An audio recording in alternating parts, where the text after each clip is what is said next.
Maestra Margot.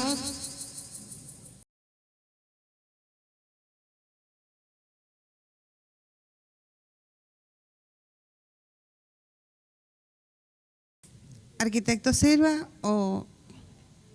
Bueno, el arquitecto Silva está detrás de cámaras. Aquí nos va a tomar la foto y nos va a grabar.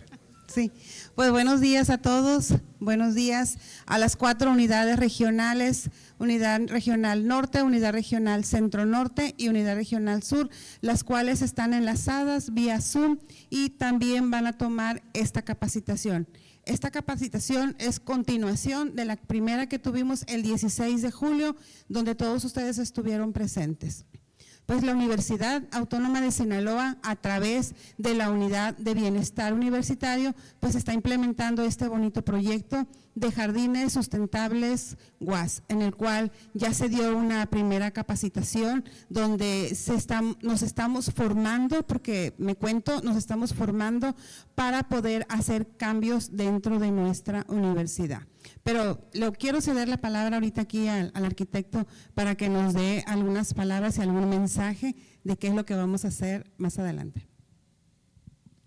Bueno, muchísimas gracias, buenos días a todos. Antes que nada, agradecer a la Dirección de Bienestar Universitario a través de la señora Sofía Olivas con este proyecto, un proyecto el cual es importante por el tema de sustentabilidad, como ustedes bien lo saben.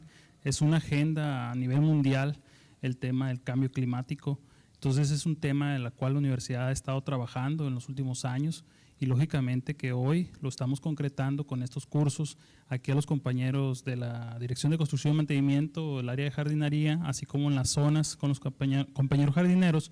El esquema es el mismo, seguir trabajando para que la universidad siga siendo grande. Muchas gracias a todos.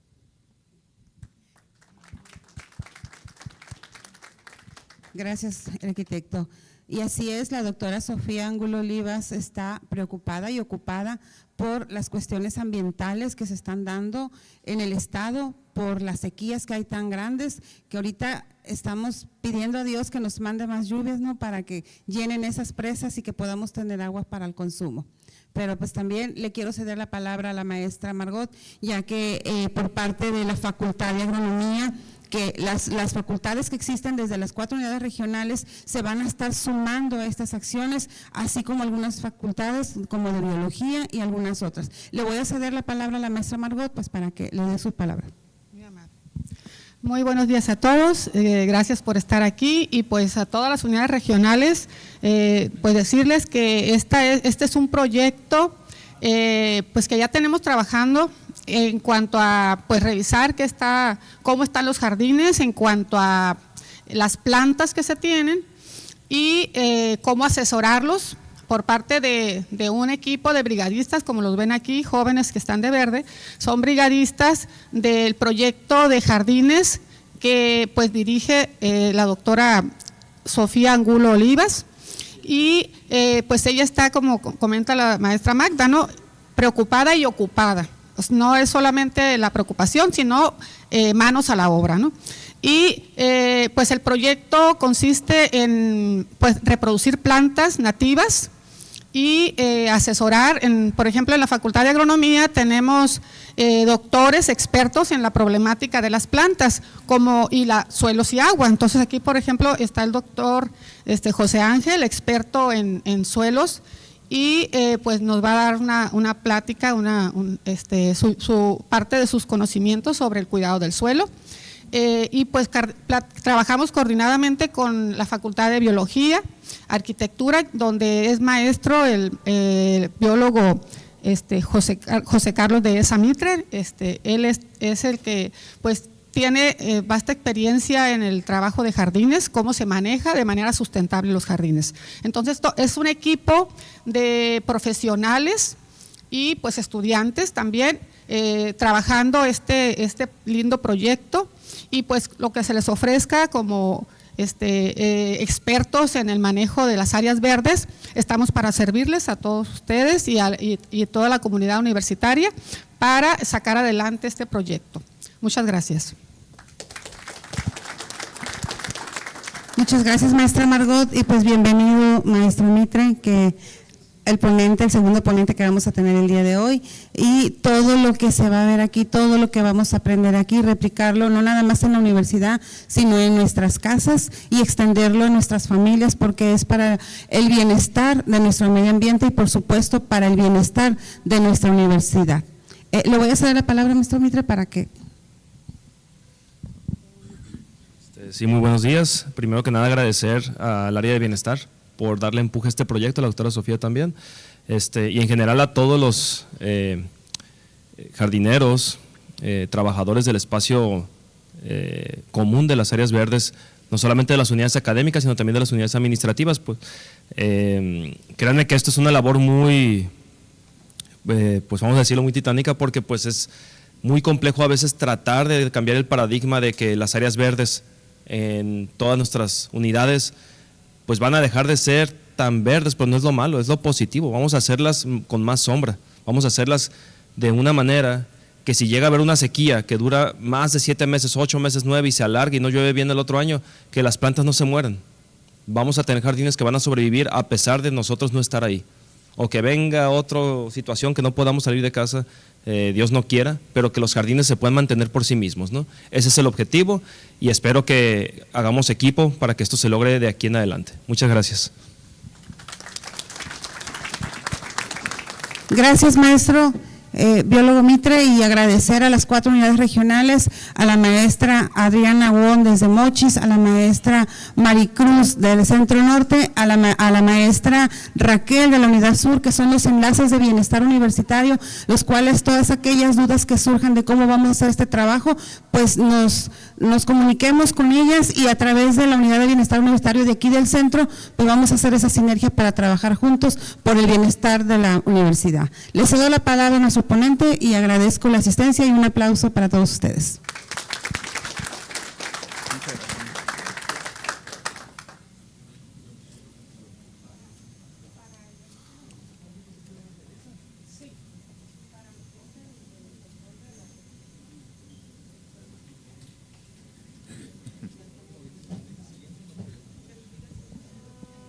Ok. Bueno, muy bien, muy buenos días, muchas gracias a todas, a todos por estar aquí presentes. Un agradecimiento muy especial a nuestro rector, doctor Jesús Madueña Molina, la directora de Bienestar Universitario, doctora Sofía Angulo, y especialmente pues a todos los que están tras bambalinas de esto, ¿no? Que muchas veces no figuran en los nombres, pero son parte muy importante también del equipo, en especial maestra Magda y maestra Margot. En cuanto a todo este tema, hace días se comunicó conmigo maestra Margot, me pidió que les hiciera o les trajera el día de hoy información acerca del suelo y los microorganismos que hay en él.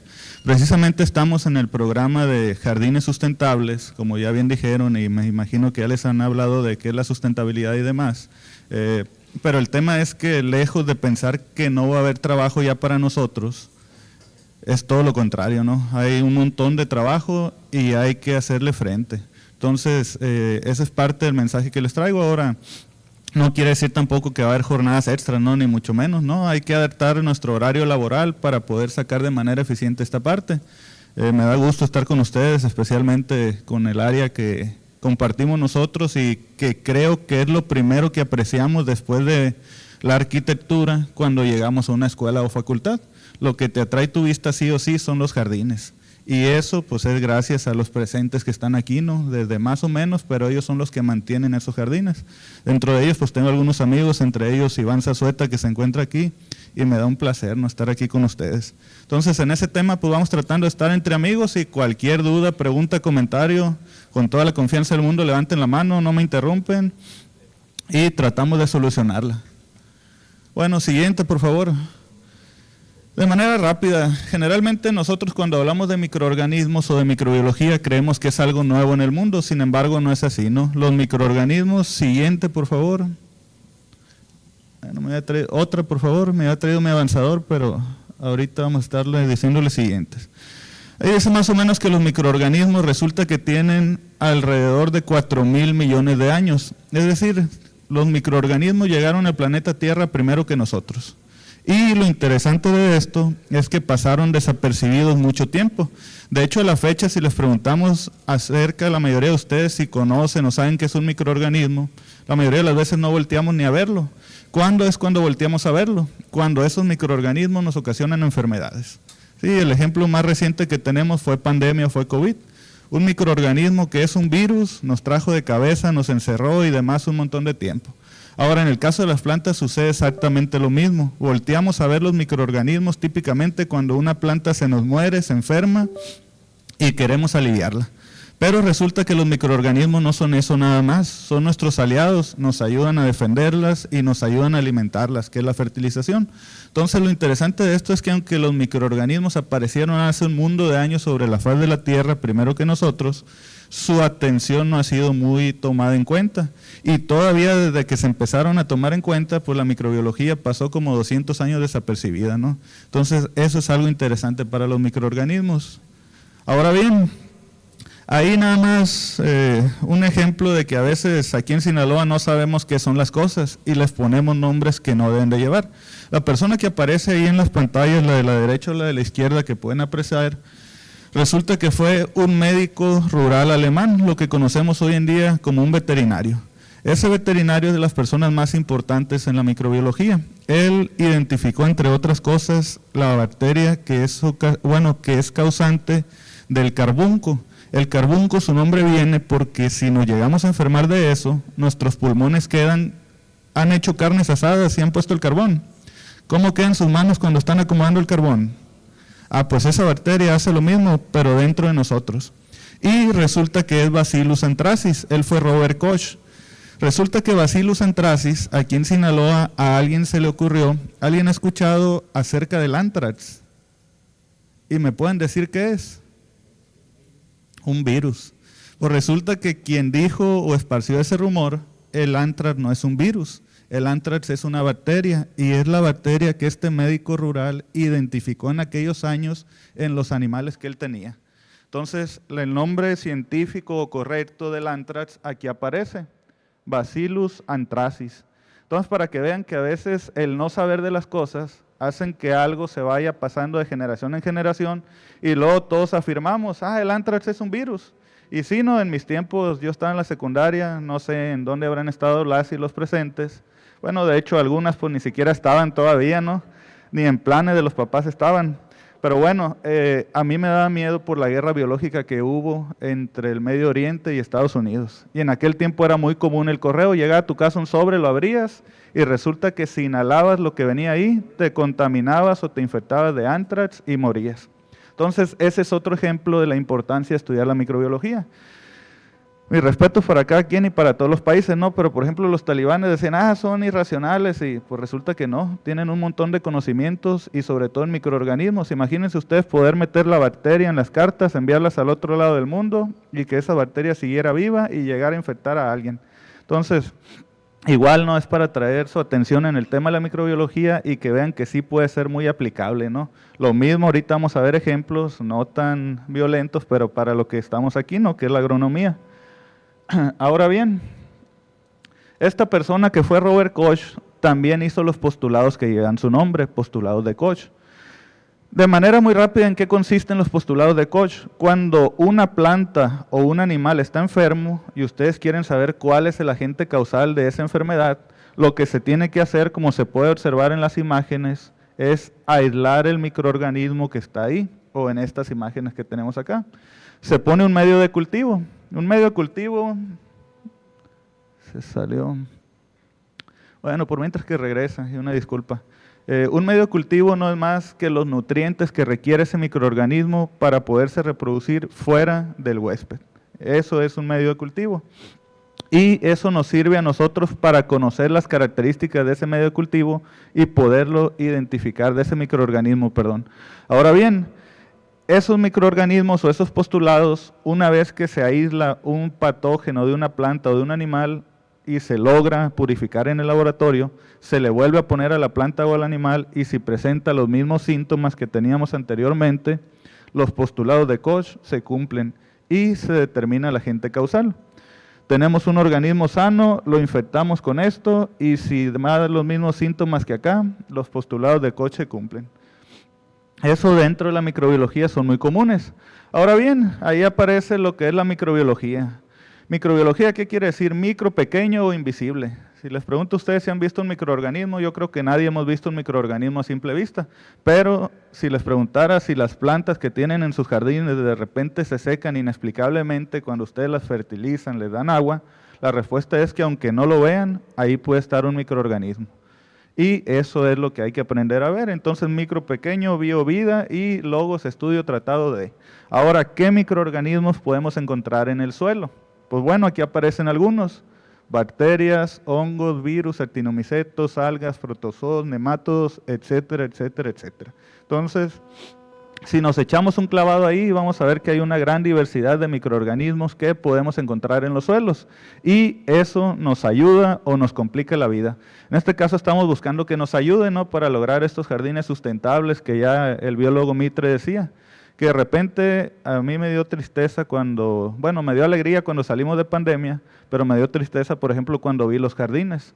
Los jardines, por ejemplo, aquí de la Biblioteca Central para nosotros como universitarios son referencia, tanto que la foto cuando uno se gradúa, pues típicamente es ahí, ¿no? Entonces, después de pandemia, esos jardines, por no poder salir de casa, pues no tenían agua, se secó el césped, se murieron varias plantas y otras están a punto de morir, ¿no?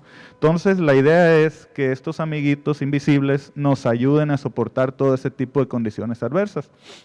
Ahora, una vez me tocó estar en una charla con un doctor de Nueva Zelanda y él decía que no entendía por qué el afán de nosotros los países tropicales de tener tanto jardín.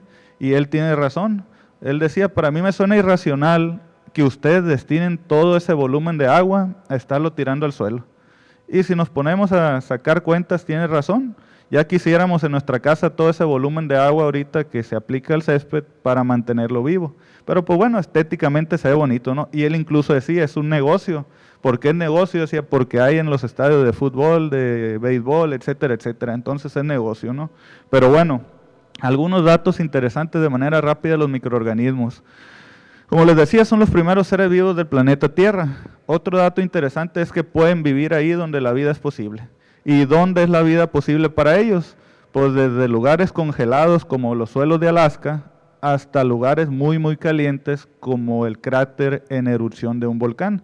Entonces imagínense que nosotros pudiéramos estar, ahora sí podemos estar, ¿no?, pero con ciertos trajes o ciertas condiciones que nos permiten la vida. Los microorganismos no tienen ningún traje, es su capacidad de resistencia y su capacidad de adaptación. Y ahorita que toco ese tema, otra parte muy importante es que típicamente a nosotros nos gusta lo que vemos en otra parte del mundo y lo queremos traer. El tema es que muchas veces esas cosas que traemos de otra parte del mundo no están adaptadas a las condiciones que tenemos aquí en Sinaloa. Y ahora hablar de Sinaloa es algo muy diverso en cuanto a condiciones. Desde las condiciones climáticas que tenemos en Mazatlán, por ejemplo, Rosario, las que tenemos en Culiacán y las que tenemos en la zona norte. Entonces, esto tiene que ser específico para cada una de las zonas de la universidad. No podemos tener un jardín mágico que podamos implementar en todas las zonas porque no son las mismas condiciones, ¿no? Hay plantas cactáceas endémicas que se ven bellísimas, de hecho son muy caras. Las podremos establecer en un lugar lluvioso como San Ignacio en tiempo de lluvias, pues yo dijera que tal vez no, tal vez sí, depende y hay que analizarlas porque cuando llueve mucho el agua ahí las va a matar, ¿no? De hecho a mí me encanta cuando las mamás van a una fiesta de algo porque les regalan plantitas y casi siempre llega la mamá y no sé por qué, casi siempre también donde lava los trastes hay una ventana y ahí llega y pone la plantita y cada que lava la loza, no sé quién le dijo a la mamá que hay que regar la cactácea. Si en su hábitat natural, si le llueve una vez al año a veces, se da por bien servida. Entonces, igual, no, mi mamá es una de ellas. Y una vez le dije, mamá, la vas a matar. ¿Tú qué vas a saber? Me dijo. Tienes razón, le dije, yo no sé nada, no soy agrónomo y soy de riego y soy de suelos, pero aquí no sé nada. Entonces, eso es lo que hay que tratar de aprender también de estos microorganismos. Otro lugar, otro dato interesante. Los microorganismos, aunque nosotros creemos que somos los más importantes del planeta Tierra y los más numerosos, resulta que no es así. De hecho, si contáramos los microorganismos que están aquí dentro o fuera de nosotros, nos superarían por una cantidad extraorbitante a los seres humanos que estamos ahorita, ¿no? Entonces ellos son los más numerosos. Y aunque creamos que somos la última Coca-Cola y que depende de Trump y de otros gobernantes, no es así. Se ha demostrado científicamente que el ecosistema global depende de esos amigos invisibles que son los microorganismos. Y les digo, cuando ellos quieran nos van a volver a poner de cabeza y no van a pasar muchos años para que eso suceda. Pues bueno, aquí está lo que les decía, influye a la sociedad humana de muchas maneras, enfermedades, y algo que quiero destacar de aquí es esta última palabra que está, la biotecnología. La biotecnología precisamente es lo que tenemos que hacer uso hoy en día a través de jardines sustentables u otros temas para poder salir adelante, Ahora, ¿qué retos tenemos en la microbiología? Son tantos los microorganismos que cada vez van surgiendo nuevas enfermedades infecciosas, tanto para nosotros los animales como para las plantas. Son tantos los microorganismos que cada vez se demuestra que nos ayudan más a mejorar los procesos industriales o los procesos de nuestro día a día, como el que nos tiene aquí en este momento. Diversidad, ecología microbiana. Hay un mundo y una gran diversidad y ecología de microorganismos, y precisamente eso nos lleva a sacar un dato interesante. A la fecha se sabe que menos del 1% de los microorganismos se han logrado aislar de los suelos.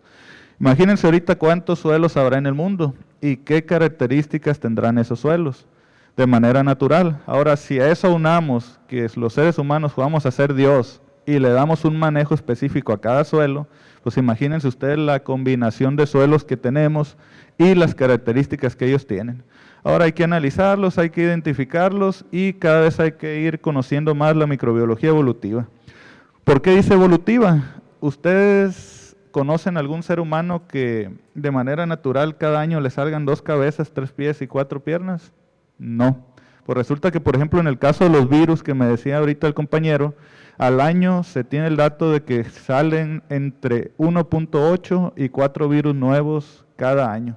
Entonces, esa es la capacidad de evolución que tienen estos microorganismos. Ahora bien, ya llegamos a donde quería llegar. Les hablaba acerca del suelo y de las capacidades y características del suelo. ¿Por qué tenemos que ver esas características del suelo? Porque el suelo es la casa de los microorganismos. ¿Será lo mismo vivir en una casa con 7 hermanos en un solo cuarto que vivir acá en la salida sur? Bueno, vamos a decir, creo que no pasa nada, en la primavera, donde es muy diferente el estilo de vida aquí en Culiacán. No, ¿verdad? Entonces, lo mismo es para los microorganismos. ¿Y quiénes son los que van a hacer que esos microorganismos estén a gusto en su casa y nos ayuden? Pues precisamente ustedes. Entonces, para esto es esa capacitación. Los suelos, no es lo mismo tener un suelo, por ejemplo, que sea de pura arena, que sea de limo, que sea de pura arcilla o que sea la combinación de ellos.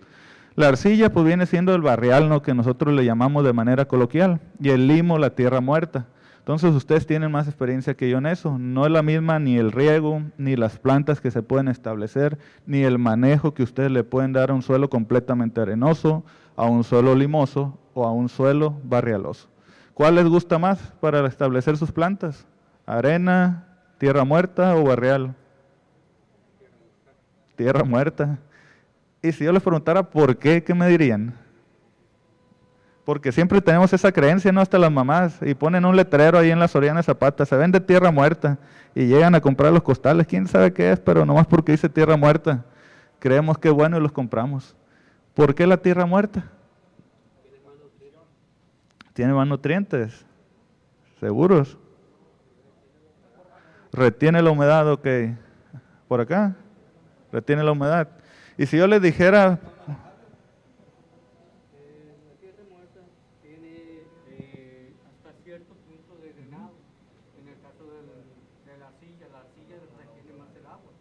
Correcto. El suelo arenoso tiene mucho más drenado que la tierra muerta y que la arcilla. Ok, bueno, lo que dice el compañero, ¿no? Me dice que la arena pierde más rápido el agua. El barrial o la arcilla se anega o se satura rápidamente, que son los suelos que tenemos en la Facultad de Agronomía. Llueve y dura ahí el agua como 3-4 días. Entonces, desde ese punto de vista, no es quien retiene más agua la tierra muerta, sino que yo creo que es porque nos deja cometer más errores. ¿Por qué más errores? Porque como está entre un punto medio de que si hoy toca regar y no venimos, pues la tierra muerta nos echa la mano. Pero si regamos de más, la arcilla va a retener más el agua y nos va a asfixiar la planta y nos la va a matar. Entonces yo lo que he percibido es que como que nos ayuda más y como que es más noble, por así decirlo, en el manejo, y por eso es que casi siempre buscamos más la tierra muerta. Ahora, ¿nos da más nutrientes? Tampoco. Quien nos da más nutrientes o quien los retiene más es la arcilla. Y ahí nos tenemos que ir a las cargas, es quien tiene más carga positiva, los nutrientes tienen carga, la arcilla carga negativa, los nutrientes carga positiva, se da la adherencia ahí y es quien más la retiene. La tierra muerta no es quien tiene o el limo la mayor carga negativa para hacer eso, ¿no? Entonces es parte de conocer el suelo y ahora no estoy diciendo de ninguna manera que ninguno de los tres o todas las combinaciones que hay sean malas. Lo que estoy diciendo es que tenemos que conocerlas, saber qué nos deja y es el manejo que le vamos a dar, ¿no? Ahora, por ejemplo, arena, ¿qué tanto voy a regar? Pues menos, pero más frecuente. Arcilla, riego hoy y riego hasta pasado mañana, ¿no? Y la tierra muerta, pues casi todos los días veo los railetes en otras facultades, ¿no? Y en otras universidades, aquí no. Pero bueno, ya entrando a los microorganismos. Clasificación de microorganismos. Los microorganismos resulta que, por ejemplo, si nos vamos a la temperatura, no todos resisten las mismas temperaturas. Y ahí aparecen los tres grupos en los que los podemos clasificar, que son psicrófilos, mesófilos y termófilos. ¿Por qué es importante saber si los microorganismos son psicrófilos, mesófilos o termófilos? Porque en base a ello es el manejo y el lugar donde se pueden adaptar. Vamos viendo de manera rápida, y perdón que no pueda señalar las dos al mismo tiempo, no, pero me pusieron entre la espada y la pared. Psicrófilos, su temperatura óptima está alrededor de los 20 grados Celsius. ¿Ustedes creen que si traemos esos microorganismos aquí a Culiacán, logren sobrevivir? ¿Por qué no? Porque es más caliente aquí. Mesófilos de 25 a 37 y temperaturas límites de 5 a 45. ¿La harán aquí? Algunos de ellos probablemente sí pudieran subsistir aquí. ¿Cuáles son los que sí o sí se adaptarían aquí con nosotros? Los termófilos. ¿Por qué los termófilos? Porque soportan temperaturas superiores a los 45 grados Celsius. Ahora, si yo les preguntaría microorganismos buenos o malos, ¿cuáles creen que soporten las temperaturas más altas, los buenos o los malos? Los malos, dicen los alumnos de la Facultad de Agronomía. Es correcto. Generalmente los fitopatógenos, es decir, los que nos enferman a las plantas, son los que son termófilos. ¿Y cómo lo vemos? ¿Ustedes conocen algún agricultor que aplique Fusarium, por ejemplo, año tras año en su parcela? ¿Y lo tiene año tras año? Sí. O igual ustedes en su jardín, pues Fusarium es un hongo que mata las plantas, ¿no? Entonces, los benéficos siempre son más sensibles, ¿no?, a esa parte. Ahora, otro tema, el pH. La mayoría de las bacterias, ahí dice, y algas y protozoarios se desarrollan a pH neutros, alrededor de 7. El pH neutro es lo que tenemos en el agua pura. Típicamente el agua que tenemos aquí en Sinaloa es de buena calidad y ese pH es el que tiene más o menos. Entonces, nosotros, si aplicamos pura agua a los jardines, estamos beneficiando a que se desarrollen ahí bacterias. Ahora, el otro caso, si ustedes quieren que se desarrolle un hongo, pues lamento decirles que los hongos a veces se desarrollan a pH de 4 o encima de 9, ¿no? Hay excepciones, no les estoy diciendo que todas las algas, que todas las bacterias y que todos los protozoarios, pero sí la mayoría de ellas se desarrollan a pH neutros. Ahorita vamos a ver lo demás. Eso que observan ustedes aquí es un actinomiceto, esta pues es un alga y esta es una bacteria, ¿no? Son células individuales de una bacteria. ¿Las vamos a apreciar a simple vista? No, pero bueno, pues quería ponerle la imagen, ¿no? Entonces, actinomicetos y algas son muy sensibles a los ácidos. ¿Qué quiere decir? Si ustedes tienen un problema con una bacteria, muchas veces no es necesario aplicar un bactericida en su jardín. Pueden aplicar un ácido. Y van a decir, ¿me voy a morir yo? No, un ácido puede ser, por ejemplo, un jugo de limón, un jugo de naranja. Y van a decir ustedes, pero no voy a gastar en eso. Bueno, pues busquen, por ejemplo, un árbol de naranja agria, que nadie vamos y cortamos su fruta, y ahí tenemos, cuando exprimamos ese jugo, un ácido de manera natural.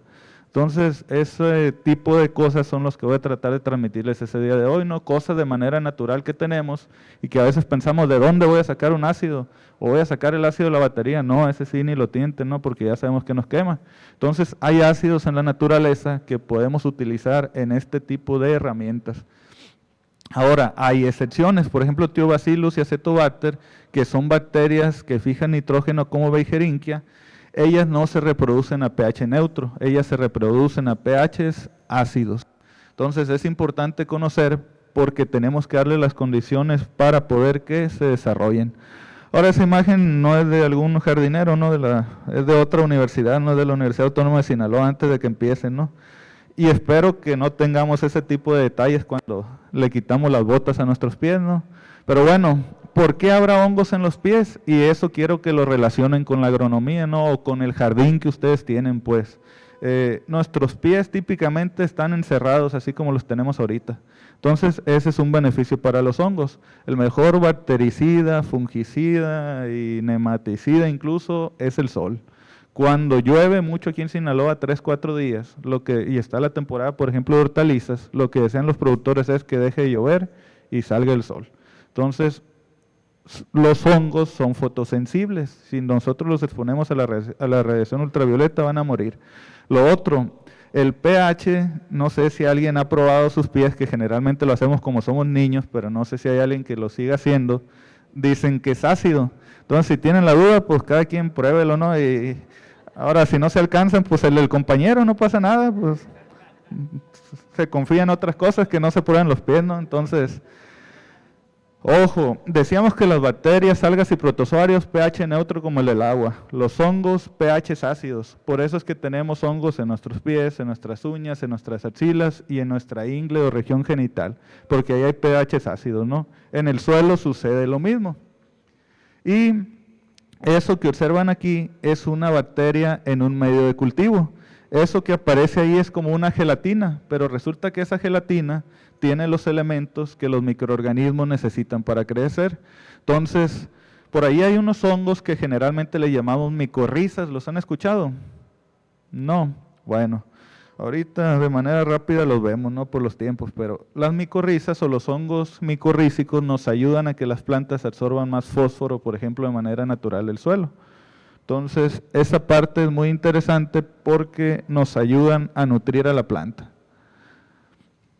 Ahora bien, cuando el pH baja, es decir, cuando se acerca a cero, pues junto con el pH se van a ir una gran cantidad de número de bacterias, mientras que nosotros beneficiamos de levaduras, hongos y bacterias resistentes a la acidez. Entonces, para eso nos sirve. Por ejemplo, tricoderma es un hongo. Hay muchos productos que son a base de tricoderma y te dicen aplícalo. Pero si ustedes lo aplican y no tienen un pH ácido, ese hongo nunca se va a desarrollar en su suelo. ¿Y qué pasa después? Ustedes van a decir, el producto que me trajo el ingeniero no sirve.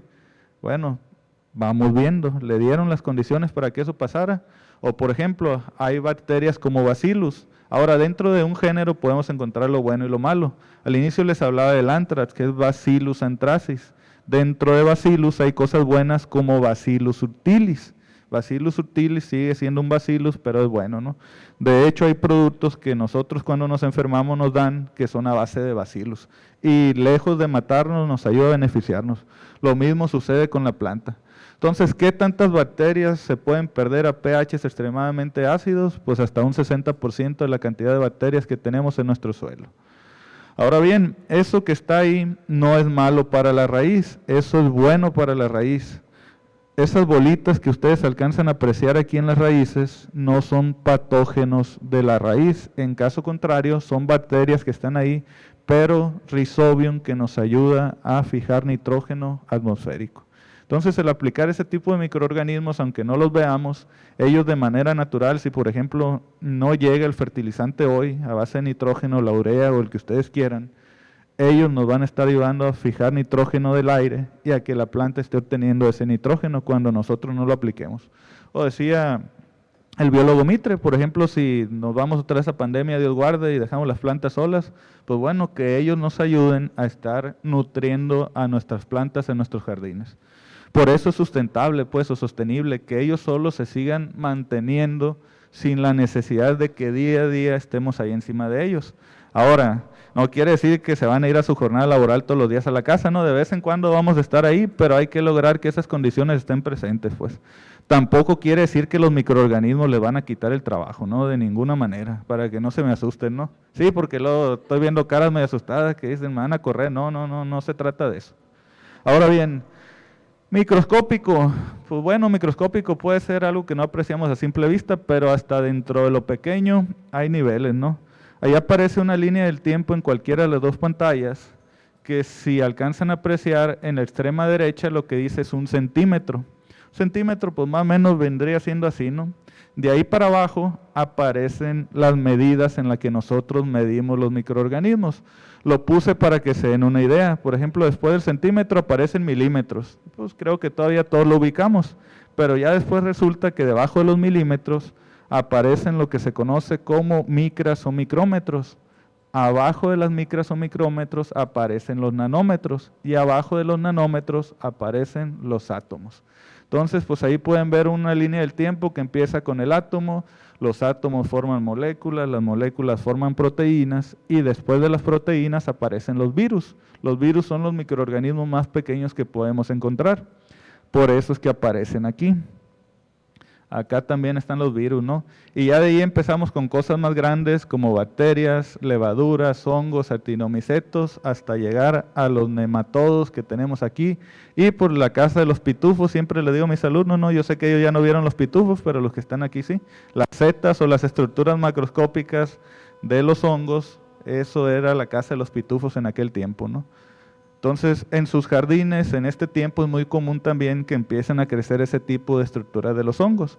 Eso no es más que puro micelio del hongo que se está desarrollando ahí. Y lejos de ser malo en su jardín, que muchas veces lo vemos y lo pateamos, ¿no? Y decimos, sácate de aquí, es vida que tenemos en nuestro suelo. Si en nuestro suelo no hubieran esos hongos, esas estructuras no crecieran ahorita. Y la pregunta sería para ustedes, ¿por qué crecerán ahorita y no en otra época del año? Por el agua. Entonces vean la importancia del agua para los microorganismos. ¿Sí? Por eso es que crecen ahorita precisamente. Ahora ahí nada más aparece un ejemplo, bueno, no recuerdo si aquí, no. Lo que dice aquí también, y se me pasaba, es que el grupo más numeroso y más abundante de todos ellos, de hongos, bacterias, nematodos, etcétera, son las bacterias. ¿Por qué? Porque son más pequeñas que ellos, como pueden apreciarse aquí, y en 1 gramo de suelo cabrían más bacterias, hablando de células individuales, que de los otros.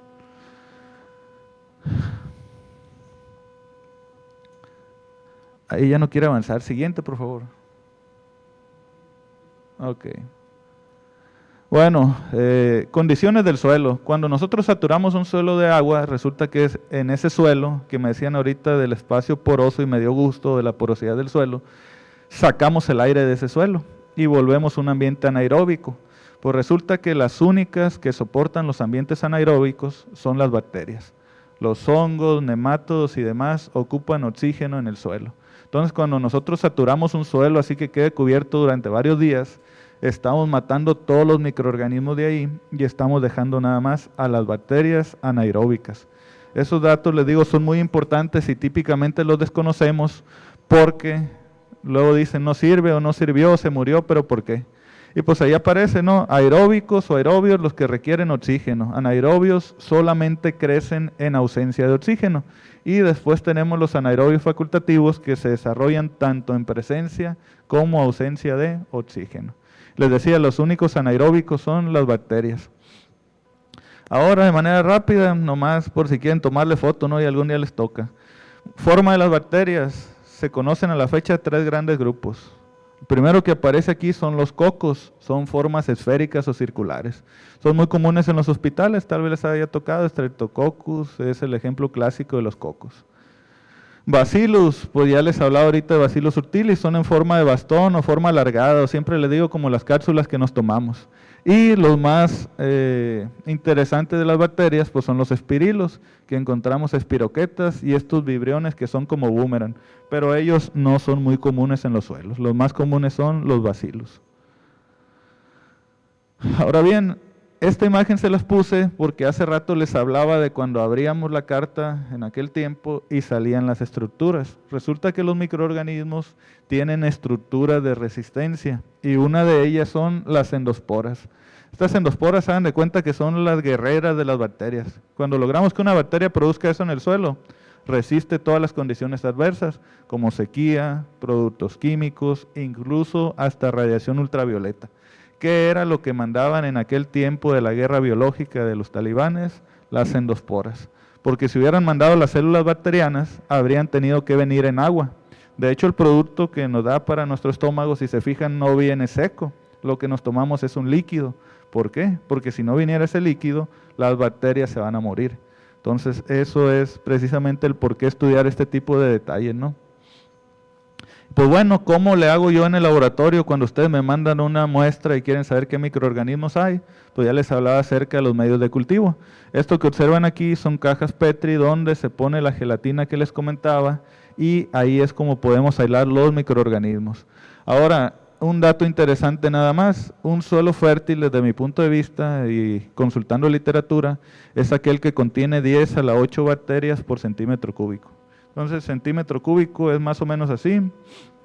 10 a la 8 vienen siendo alrededor de 1.000 millones de bacterias y es lo que cabe ahí, ¿no? Para poder considerar un suelo fértil. ¿Las tienen en su suelo? Pues ahí ustedes son los que me pueden decir sí o no. Ahora, les decía que lo interesante de esto es conocer la casa de los microorganismos. ¿Cuál es la casa? Otra vez el suelo y la planta que le pongan ustedes ahí. ¿Qué condiciones vamos a tomar en cuenta? Pues bueno, humedad del suelo, aireación, temperatura, materia orgánica, acidez, luz, temperatura y si hay alimento, que son las plantas. Ahora, de manera rápida, algo de eso.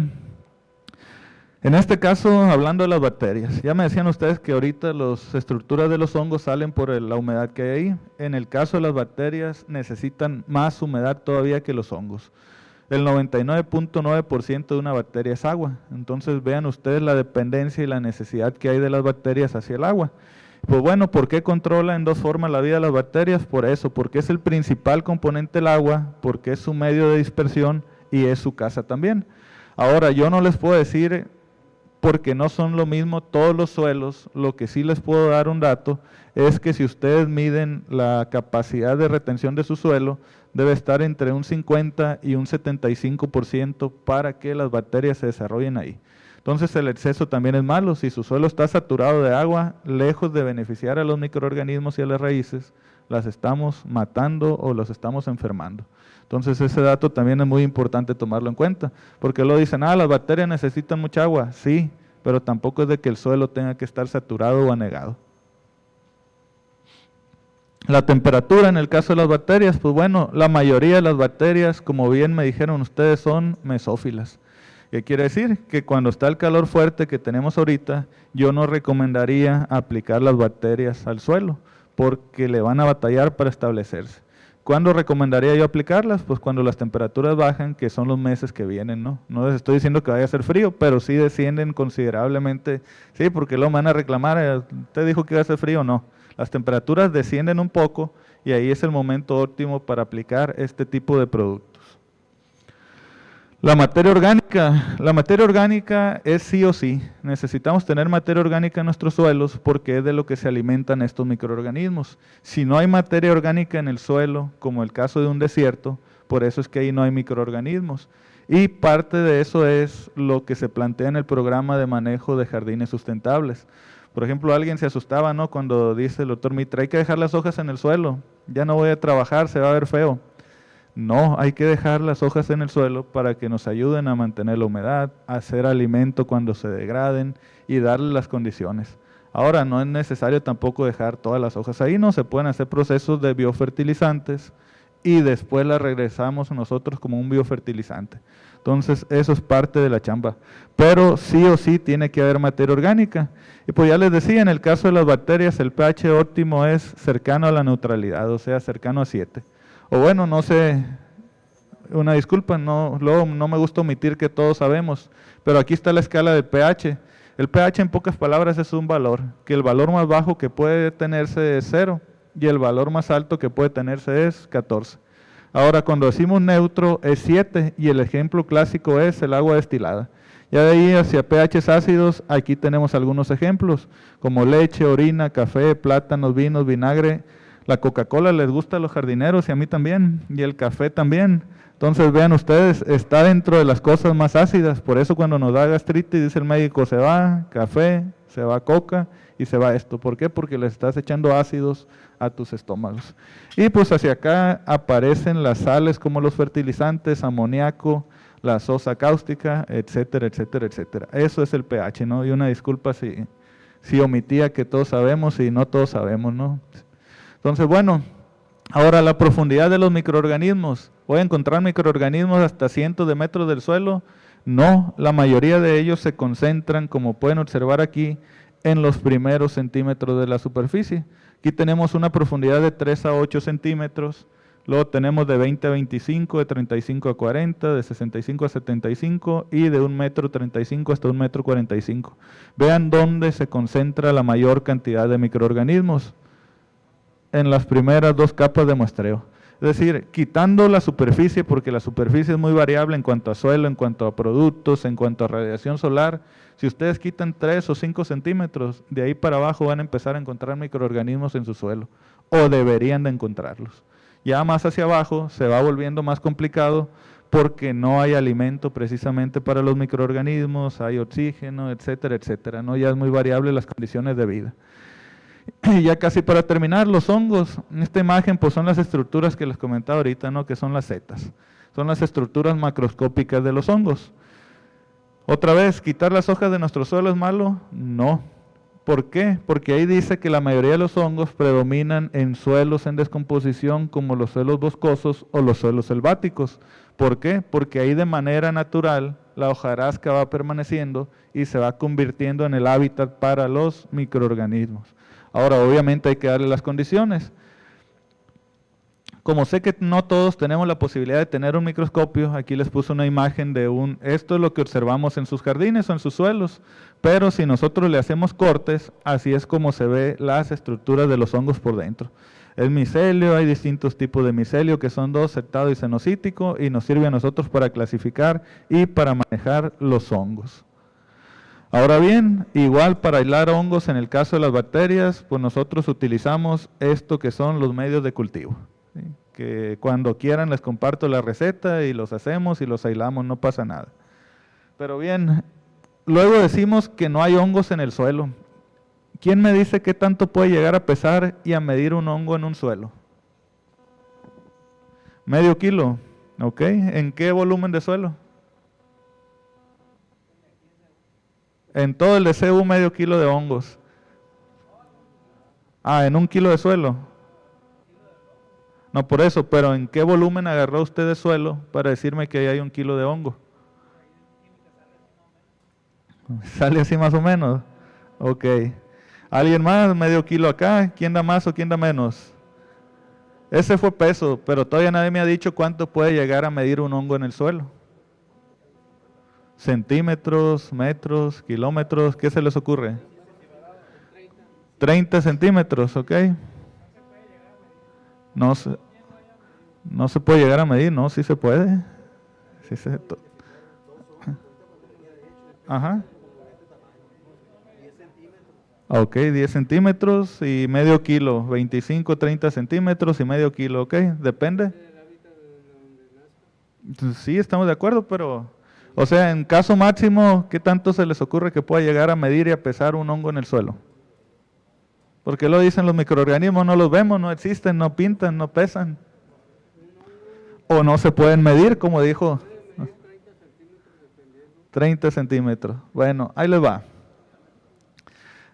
Ahí no le pongan atención a todo, lo más específico. La longitud o lo largo del micelio, que el micelio es esto que observamos aquí. De hecho, cuando ustedes vean en su suelo esto, no quiere decir que hay arañas, no, es micelio de un hongo que está ahí, es decir, es un hongo que está ahí. No tiene que ser la casa esa que les decía los pitufos. Eso que observan ahí también es un hongo.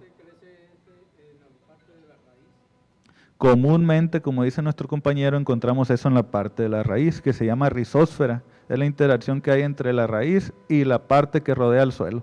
Y ahí, de hecho, me da gusto lo que dice, es la parte más ideal para que los hongos habiten y se alimenten de todo un suelo, la rizósfera. Entonces, bueno, cuando tenemos plantas vivas, no, obviamente, porque cuando no hay plantas vivas, pues van ahí a la materia orgánica. Pero bueno, ¿qué tanto pueden medir de largo? Pues se ha demostrado en algunos lugares del mundo que los micelios, o esto que observamos aquí, pueden llegar a tener de 10 a 100 metros de largo por cada gramo de suelo superficial. Ahora, no es que lo vamos a ver, no es que el micelio se va metiendo entre las estructuras del suelo, el espacio poroso, y ahí se ha medido. Entonces, para que vean que sí puede medir, ¿no? Y es un ejemplo para que abramos los ojos y que aunque son cosas microscópicas, sí pueden pintar.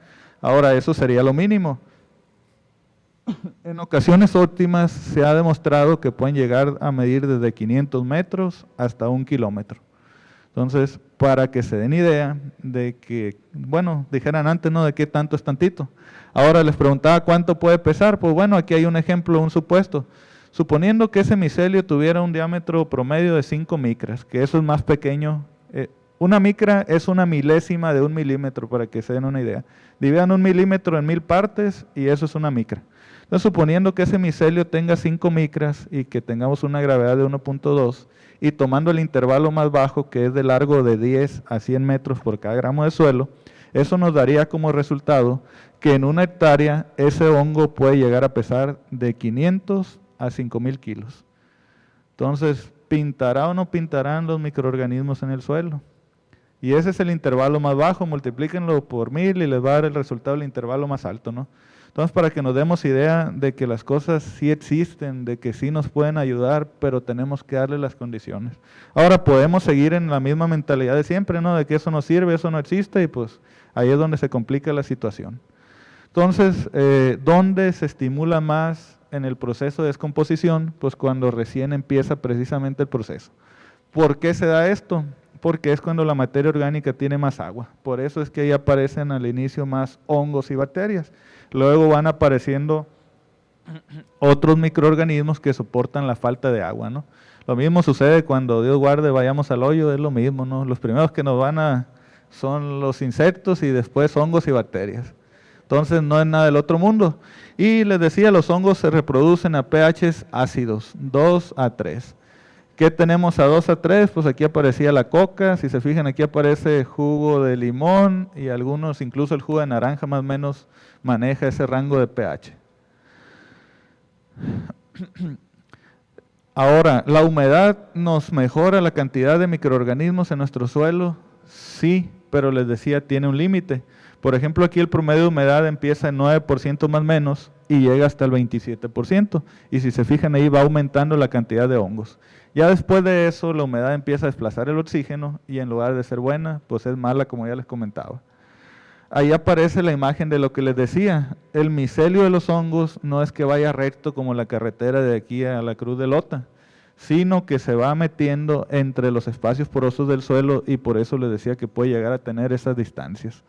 ¿Dónde es donde se desarrollan mejor? Pues les gusta más o menos una temperatura de 37 grados Celsius a los hongos. Los bosques es el lugar ideal y algunos bosques de montaña también, ¿no? No por eso quiere decir que aquí no, pero si nos vamos a las estaciones del año, aquí está lo que les decía. Por ejemplo, el número de hongos se eleva durante el otoño. ¿Por qué? Porque hay precipitaciones todavía y hay temperatura que está bajando aquí en Sinaloa. Después en la primavera y disminuye en los periodos secos del verano o del invierno, porque son condiciones extremas para ellos. Se va la humedad y las temperaturas o despuntan o bajan. Y ellos no les gusta eso, pues en pocas palabras. Bueno, ahí aparecen algunas estructuras del hongo, nada más para dejar claro que a veces creemos que los microorganismos no duran mucho en el suelo. ¿Qué tanto pueden durar? Pues ven ustedes, una clamidospora de Tiletia, más de 5 años, una espora de Phanomyces, más de 10 años, un esclerote de Phimatotrichum, más de 12 años, y un microesclerote de Verticillium, 14 años. Eso es el tema porque lo decimos, ahorita cambiamos la planta y el siguiente año ya no va a estar. No, ahí van a estar las estructuras de resistencia y puede ser bueno o puede ser malo, ¿no? Depende de si es un patógeno o si es un fitobenéfico.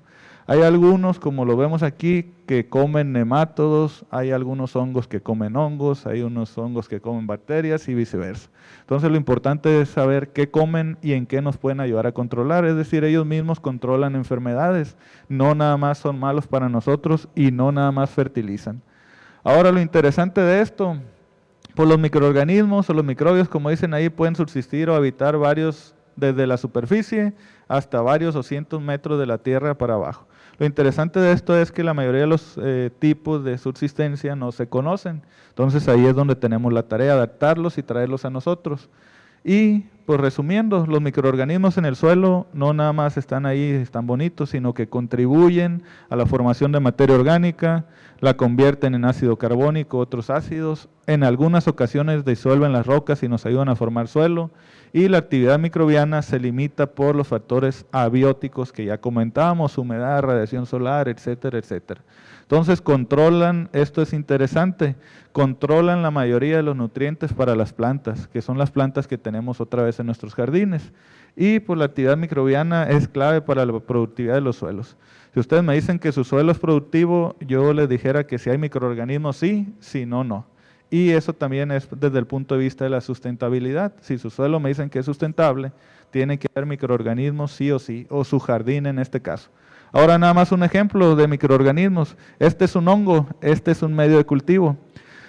A veces creemos que los microorganismos son rápidos. No es así, es un trabajo arduo y tienen que estar ahí sí o sí. Aquí las condiciones están ideales para que estas bolitas que observan en el medio, que es el hongo, se desarrollen y se reproduzcan. Supongamos que eso lo pusimos ahorita. Vamos viendo cuánto tiempo tarda en llenar 8 centímetros que miden estas cajas que están aquí. A las 24 horas se ve así, a las 48 horas se ve así, a las 72 horas se ve así, y hasta las 96 horas es cuando el hongo logró llenar esa caja Petri. Entonces eso es nada más para que nuestra mente quede la idea de que no es un proceso rápido, pero tampoco es un proceso imposible. Vean ustedes ahí cómo el hongo logra su objetivo. Y ahí les traje unas imágenes de, porque lo decimos en los suelos no hay vida, yo les dijera sí, hay que sacarla de ahí. Y les van a aparecer unas imágenes de cajas Petri de muestra de suelos que me han llegado al laboratorio. Ahí ahorita no vamos a entrar si son buenos o son malos, lo único que quiero que vean es la cantidad de vida y la diversidad de vida que hay en los suelos. Entonces eso es lo que tenemos que lograr en nuestros jardines. De hecho esto es bueno, este hongo es tricoderma es benéfico y pues ahí encontramos, ¿no?, distintas bacterias. Siempre que ustedes vean esto líquido, les decía, las bacterias ocupan sí o sí agua. Entonces en el laboratorio igual se desarrollan o crecen como si fueran gelatinas. Ya lo otro pues es identificarlas, ¿no?, que ahí no nos vamos a meter. Y pues hay de distintos colores, por ejemplo vean ustedes, cuando van, o bueno, íbamos de jóvenes, ya ahorita no, al menos a mí no me dejan, me pegan. No sé si les tocó que hay unas lámparas que cuando íbamos de blanco resaltaba la ropa blanca. Esas lámparas son las ultravioletas. Esto que alcanzan a apreciar ustedes aquí, si lo ponen en la luz ultravioleta, se ve verde, es fluorescente. Son bacterias benéficas del suelo. Esto que ustedes alcanzan a apreciar en la imagen del medio, son bacillus. Los bacillus que les decía ahorita, esos son. Y había en este suelo, sí, lo bueno que había para aventar para arriba, vean la cantidad. Y pues aquí vemos cosas buenas y cosas malas. Esto rosa que se observa aquí, pues es Fusarium, ¿no?, que es un patógeno para las plantas. Pero les digo, lo importante es que haya vida, aprender a comprenderlo y aprender a manejarlo. Ahora, a mí me da tristeza cuando llegan muestras de suelo así como aquí. Después de lo que teníamos, aquí sembramos la muestra de suelo en el medio cultivo y vean ustedes, no creció más que una colonia por aquí en la orilla o por acá en la orilla de un hongo. Entonces para mí ese no es un suelo sustentable ni sostenible, ni es un suelo fértil. ¿Por qué? Porque no hay quien nos ayude. Y pues bueno, ya para terminar, las personas desconocemos que la mayoría de las veces cuando tenemos 1 gramo de suelo en nuestra mano, logramos tener entre 1 millón y 1,000 millones de seres vivos en esa mano. Entonces a los que les gusta comerse las uñas y demás. Ahora lo que viene es cierto que lo que no mata engorda, ¿no? Son defensas, como decían las mamás. Entonces, sin más, yo la dejaría hasta ahí, pues muchas gracias. No sé si haya dudas o preguntas. Muchísimas gracias, doctor José Ángel. No sé si del público hay alguna duda, comentario, o empezamos el examen. No, no es cierto, no va a haber examen. Toda esta información se está grabando para nosotros posteriormente compartirlas, hacerles llegar toda esta información para que ustedes nos informemos más de la importancia que hay en el suelo. Yo ahora entiendo por qué no me pegan las plantas. Seguramente tengo muchos hongos ahí en la tierra de mi casa, pero vamos a buscar la forma de nutrirla y de ver de que sea benéfica para poder sembrar esas semillas. Agradecerle al maestro, al doctor José Ángel, y pues esta información a través también del maestro Silva se van a estar elaborando unos videos unos videos los cuales a través de la página de YouTube se van a estar compartiendo y se les va a llegar a ustedes y a toda la universidad, a los coordinadores desde el norte hasta el sur, para que nos sigamos preparando y ver de qué forma vamos a trabajar ahora sí las plantas endémicas, que es el objetivo de este programa, hacer estos cambios dentro de la universidad para que sea una universidad sostenible. Igual, si alguien tiene alguna duda, no sé si para permitirle el uso de la voz al maestro Mitre, no sé si aquí me voy a quedarnos, si desea nos ponemos a charlar aquí o afuera y con todo el gusto del mundo, ya usted dirá, maestra Mata. Sí. Maestro Mitre, su turno. Pues agradecer a las 4 unidades regionales que nos están viendo a través de la página de Zoom y que toda esta información se le va a estar haciendo llegar a cada uno de los coordinadores de cada una de las unidades académicas, tanto del nivel medio como del nivel superior, así como a las unidades organizacionales, para que de igual manera lleguemos a realizar estas capacitaciones directamente con los comités de las escuelas de las diferentes unidades académicas, unidades regionales. Maestro Mitre, le cedemos la palabra.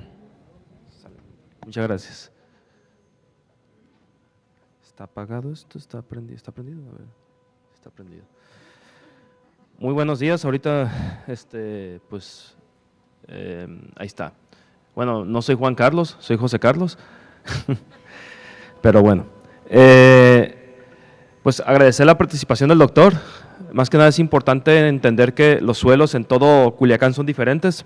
En cada unidad académica y administrativa que tenemos, los suelos se comportan y se desarrolla vida de forma muy distinta, desde el sur de Sinaloa, desde donde estén escuchando, hasta el norte, ¿no? Entonces, dependiendo de las condiciones climáticas, como bien mencionó ahorita el doctor también, y de las condiciones del relieve, si es pendiente, si es un sitio con hundimientos o si es plano o llano, pues el suelo se va a comportar de forma diferente por la acumulación de humedad que tienen. Entonces vamos con este tema sobre el suelo, vámonos a las cuestiones más muy generales en cuanto al tipo de suelo. Ahora, esta lámina que ven aquí y que ven acá, que no sé si se puede apagar estas dos lámparas para que se pueda apreciar un poquito mejor, las de acá enfrente y esta también, o ahorita quito el foco yo.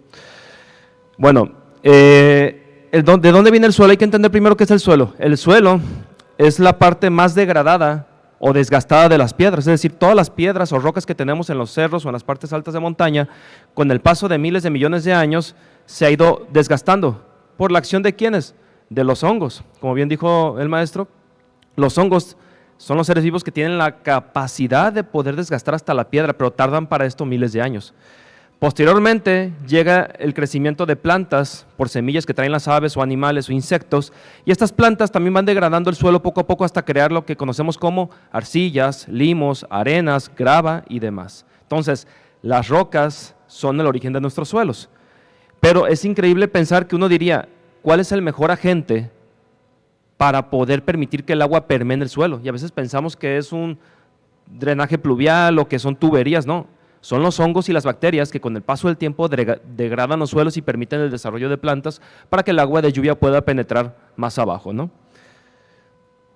Esto que ven aquí, que parecen, son nombres en latín de los suelos, se refiere a los tipos de suelo que tenemos. Este es de Norteamérica, no encontré el de aquí, me gustó este porque está muy representativo, pero quiero que vean cómo son los colores y texturas de los suelos. Los suelos tienden a cambiar de color, como dije ahorita, dependiendo de su región climática y de la cantidad de arena, arcillo y limo que contengan los suelos. Por ejemplo, nosotros en Culiacán tenemos suelos feocem, cálcicos, también tenemos lubisoles, que el lubisol, ¿cómo se ve? Como si fuera casi pura arcilla. Los lubisoles se le conoce como suelos donde predominan cuerpos de agua. Es decir, si nosotros nos vamos a las riberas, al río Culiacán, al río Tamazula, al río Maya, vamos a encontrar suelos totalmente densos, más densos que la arcilla. ¿Por qué? Porque es todo el suelo que acarrean los ríos y terminan en las partes más bajas. De hecho, se les conoce también como cielo, que es la acumulación más fina del suelo, lo más fino posible. Y en las granjas camaroneras se utiliza mucho este tipo de cielo para hacerlas impermeables. En lugar de usar, otros usan cal, pero muchos usan cielo para poder sellar la granja acuícola y que el agua no se permee. Es un suelo casi totalmente impermeable, ¿no? Por eso es importante entender dónde estamos parados para saber qué tipo de suelo tenemos a veces. Hay información pública en plataformas como el Instituto Nacional de Geografía y Estadística de México que nos comparte estos datos. Sin embargo, basta a veces con nosotros usar un instrumento como una varilla de metal, un lápiz, una pluma para saber más o menos qué textura y qué resistencia tiene nuestro suelo. Este mapa que ven aquí es de los tipos de suelo de México, por ejemplo, y pues en Sinaloa y en lo que es Culiacán predominan los suelos vertisoles. ¿Qué quiere decir vertisol? Que es el color rosita. Vamos a darle para acá, aquí está Culiacán como ejemplo. Vertisol significa suelos con mayor porcentaje de arcilla, que se encuentra entre el 60 y 75% de arcilla, ¿no? Esos son los suelos vertisoles. ¿Qué quiere decir vertisol? Que son suelos que se expanden y se contraen fácilmente con la presencia y ausencia de humedad. Es decir, la arcilla con la presencia de humedad se expande y nos forma lodos imposibles de caminar entre ellos, y cuando se seca la arcilla forma grietas muy grandes. Entonces, Culiacán está cargadísimo de vertisoles. Y a veces pensamos que la arcilla puede ser mala porque es un suelo que pues parece lodo. Sin embargo, la arcilla tiene un beneficio. Al ser un suelo totalmente denso, es decir, de partículas muy pequeñitas, así que parece plastilina casi, tiene la capacidad de la arcilla de atraer muchos nutrientes. Vamos a ponerlo más sencillo. Entre más grueso el grano de suelo, menores cantidades de nutrientes va a tener. Imagínense una piedra gigante, una roca, grava, tesontle, arena, tierra muerta y luego la arcilla. Entonces la arcilla acumula demasiados nutrientes. Entre más pequeño el granito de suelo, va a traer más nitrógeno, más fósforo, más potasio, etc. Sin embargo, como la arcilla es muy pequeñita, difícilmente va a soltar esos nutrientes, no los va a soltar para nada, los está agarrando con mucha fuerza. Es como si el nutriente estuviera agarrado con las dos manos del granito de arcilla y no quiere soltar, no se quiere soltar de ahí. Llega la planta y quiere agarrar ese potasio, ese nitrógeno, ese fósforo, ese lo que sea, y la planta no lo va a poder agarrar. ¿Por qué no lo va a poder agarrar? Porque la arcilla tiene más fuerza, más energía para sostener esos nutrientes. Entonces es donde llegan los aliados como las bacterias y los hongos que mencionó el maestro, que nos van a ayudar a que las arcillas vayan soltando poco a poco esos nutrientes. ¿Ok? También hay temas en el cultivo de plantas donde se utiliza mucho lo que es ciertos productos químicos y también biodegradables que pueden ayudar a que la arcilla suelte esos nutrientes. Pero aquí la idea de este proyecto es utilizar a nuestro favor a los microorganismos, el clima y la temperatura para que este proceso sea natural y no estar nosotros tener que agregando ciertos insumos, sino tener un manejo diferente de las áreas verdes. Este triángulo que ven aquí se llama triángulo de texturas y sirve para nosotros darnos una idea más o menos de las… ¿A dónde le apunto para que cambie? ¿A el siguiente? Como que a veces falla, ¿verdad? No me quiere agarrar ahí. No sé si le puedo dar el siguiente, por favor.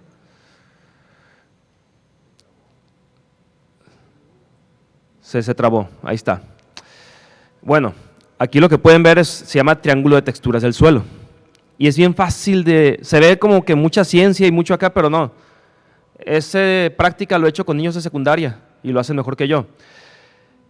Y lo más sencillo que se puede hacer con este triángulo de texturas es a veces agarrar 30 centímetros de suelo de profundidad, lo ideal son 60, pero a veces está bien duro el suelo.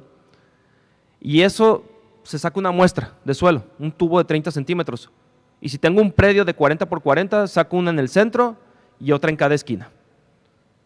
Póngale que aproximadamente es 1,5 kilos por muestra. Las mezclo todas y ya que las mezcle todas de esa muestra, saco nomás 100 gramos y los echo en un bote de vidrio.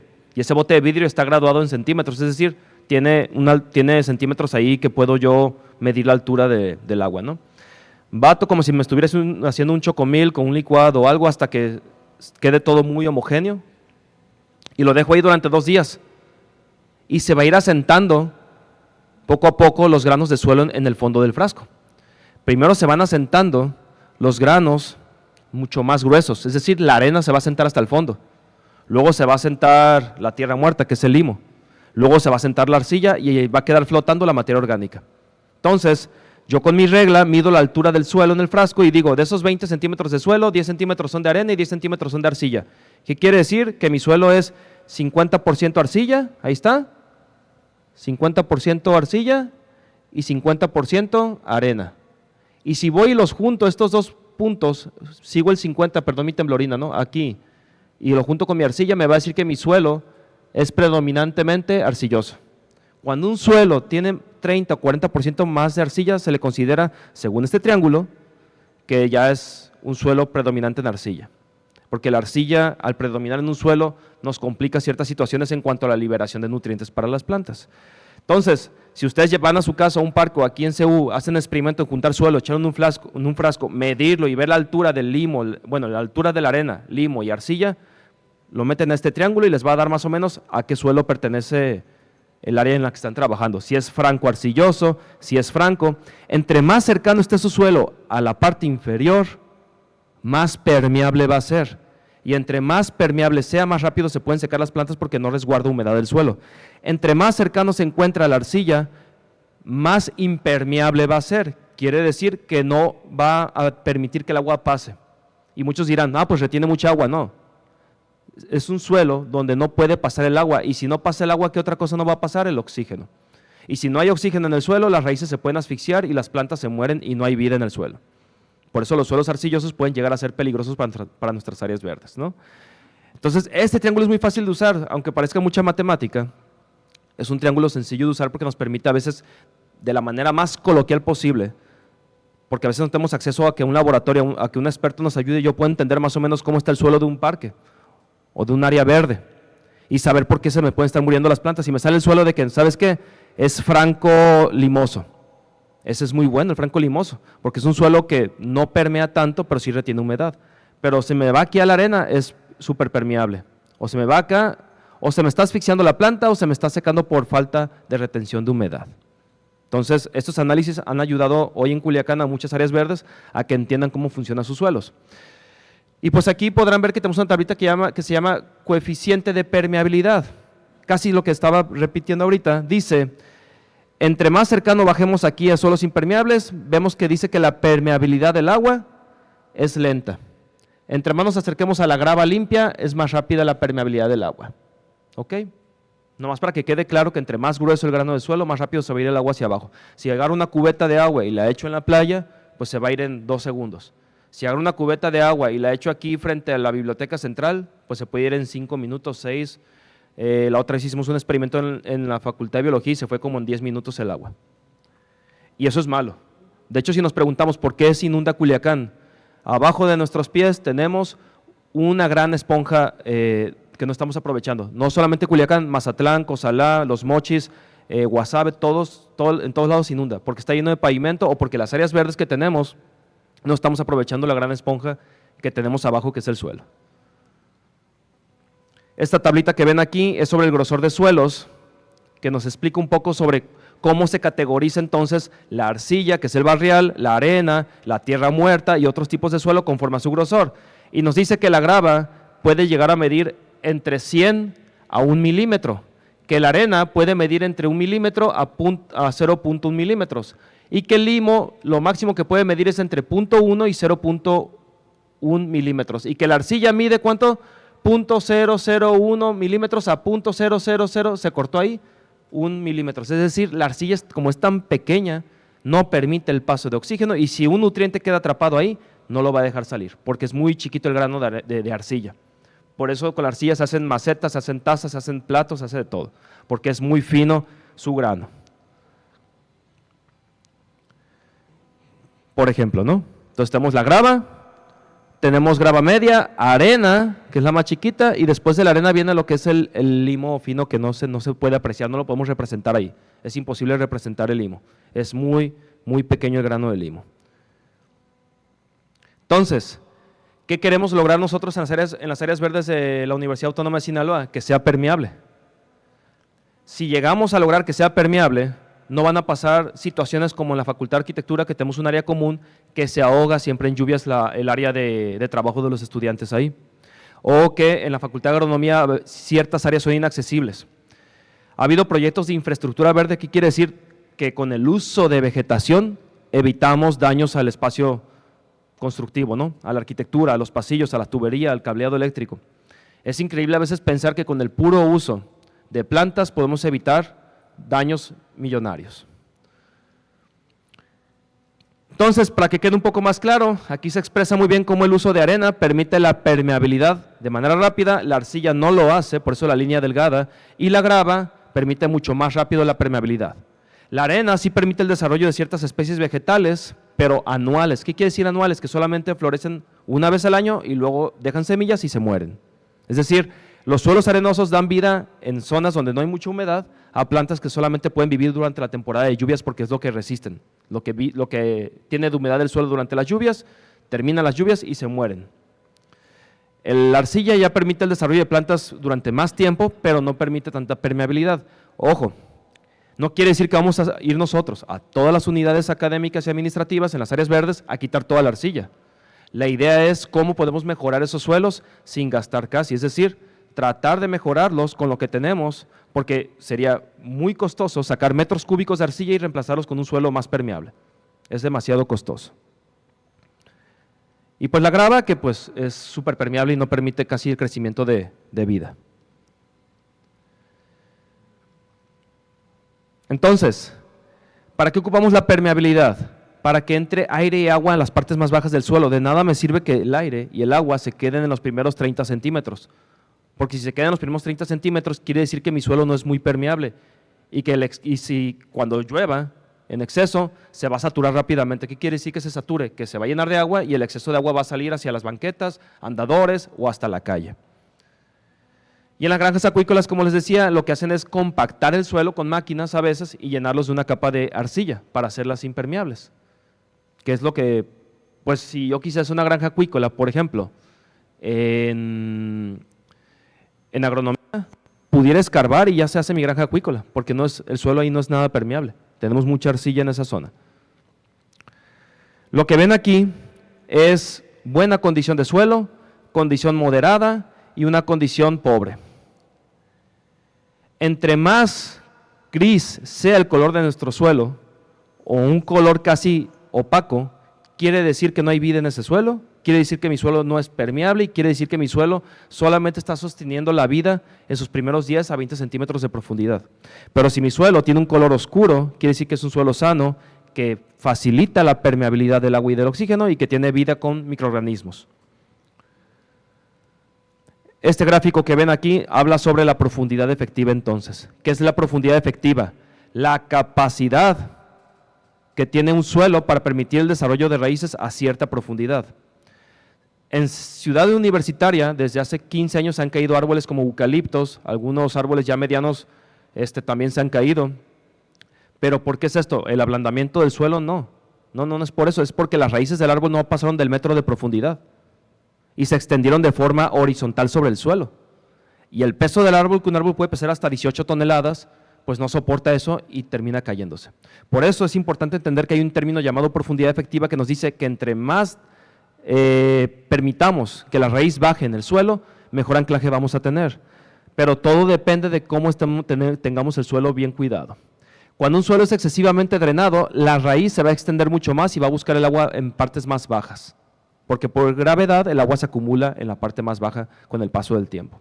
Un suelo bien drenado no tiene tantos poros, es decir, no está tan lleno de grava, pero permite el crecimiento de la raíz de forma recta.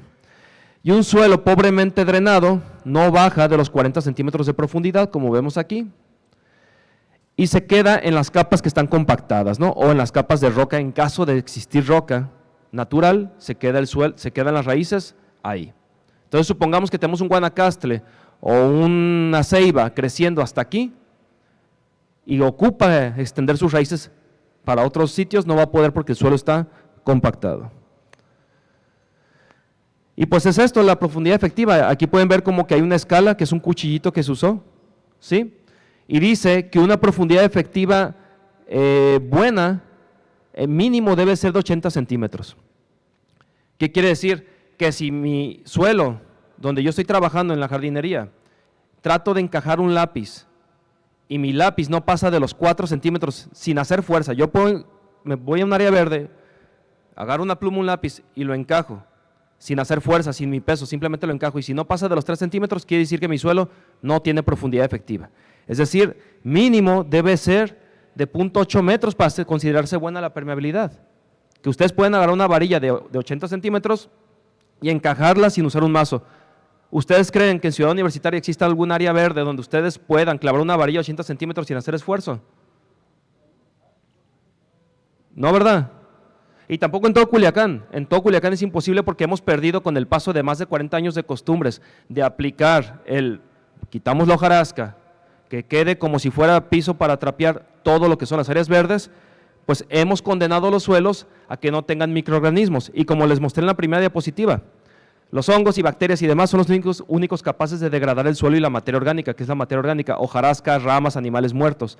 Los degradan y ¿qué hacen ellos al degradarlo? Pues crean alimento para lagartijas, gusanos, ciempiés, escarabajos que hacen túneles gigantes hasta abajo, que sí tienen la fuerza de ablandar el suelo. Un suelo aproximadamente tarda 5 años en descomponer 10 centímetros de profundidad. Entonces, si yo tengo 1 metro de profundidad, voy a tardar ¿cuánto? ¿No? Casi 10 años, aproximadamente 60 años, en que mi suelo recupere ese metro de profundidad para que sea permeable. Y no digo que no estamos a tiempo ahorita de hacerlo, solamente que pues no nos va a tocar tanto a nosotros esta situación, ¿no? Es un proceso que tenemos que ir trabajando ya. Y pues, ¿qué pasa? Cuando tenemos un suelo sano, los árboles pueden crecer bien y anclarse bien al suelo.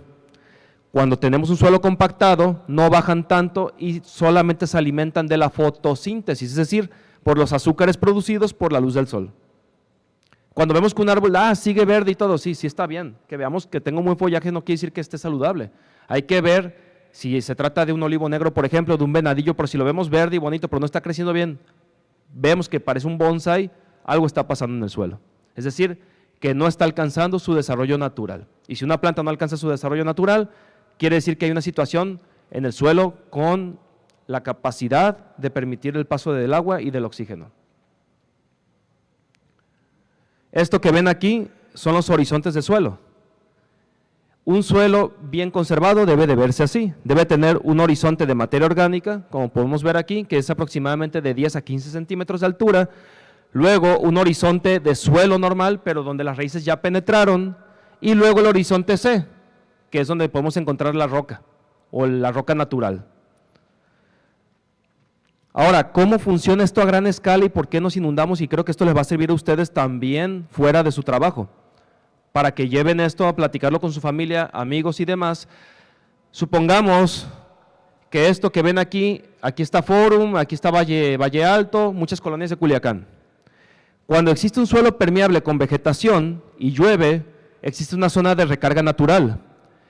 Esta zona de recarga natural, con las precipitaciones, acumula mucha agua, que luego baja por gravedad y sale en nuestros ríos. Pero ¿qué pasa en Culiacán? Y en muchos estados de la República y muchas ciudades de Sinaloa. Llueve y en lugar de permear el agua de lluvia, porque aquí ya hay un fraccionamiento que se llama Las Coloradas, por ejemplo, o que pusimos varias canchas de fútbol o varias avenidas, todo el agua de lluvia, en lugar de correr por abajo, corre por arriba.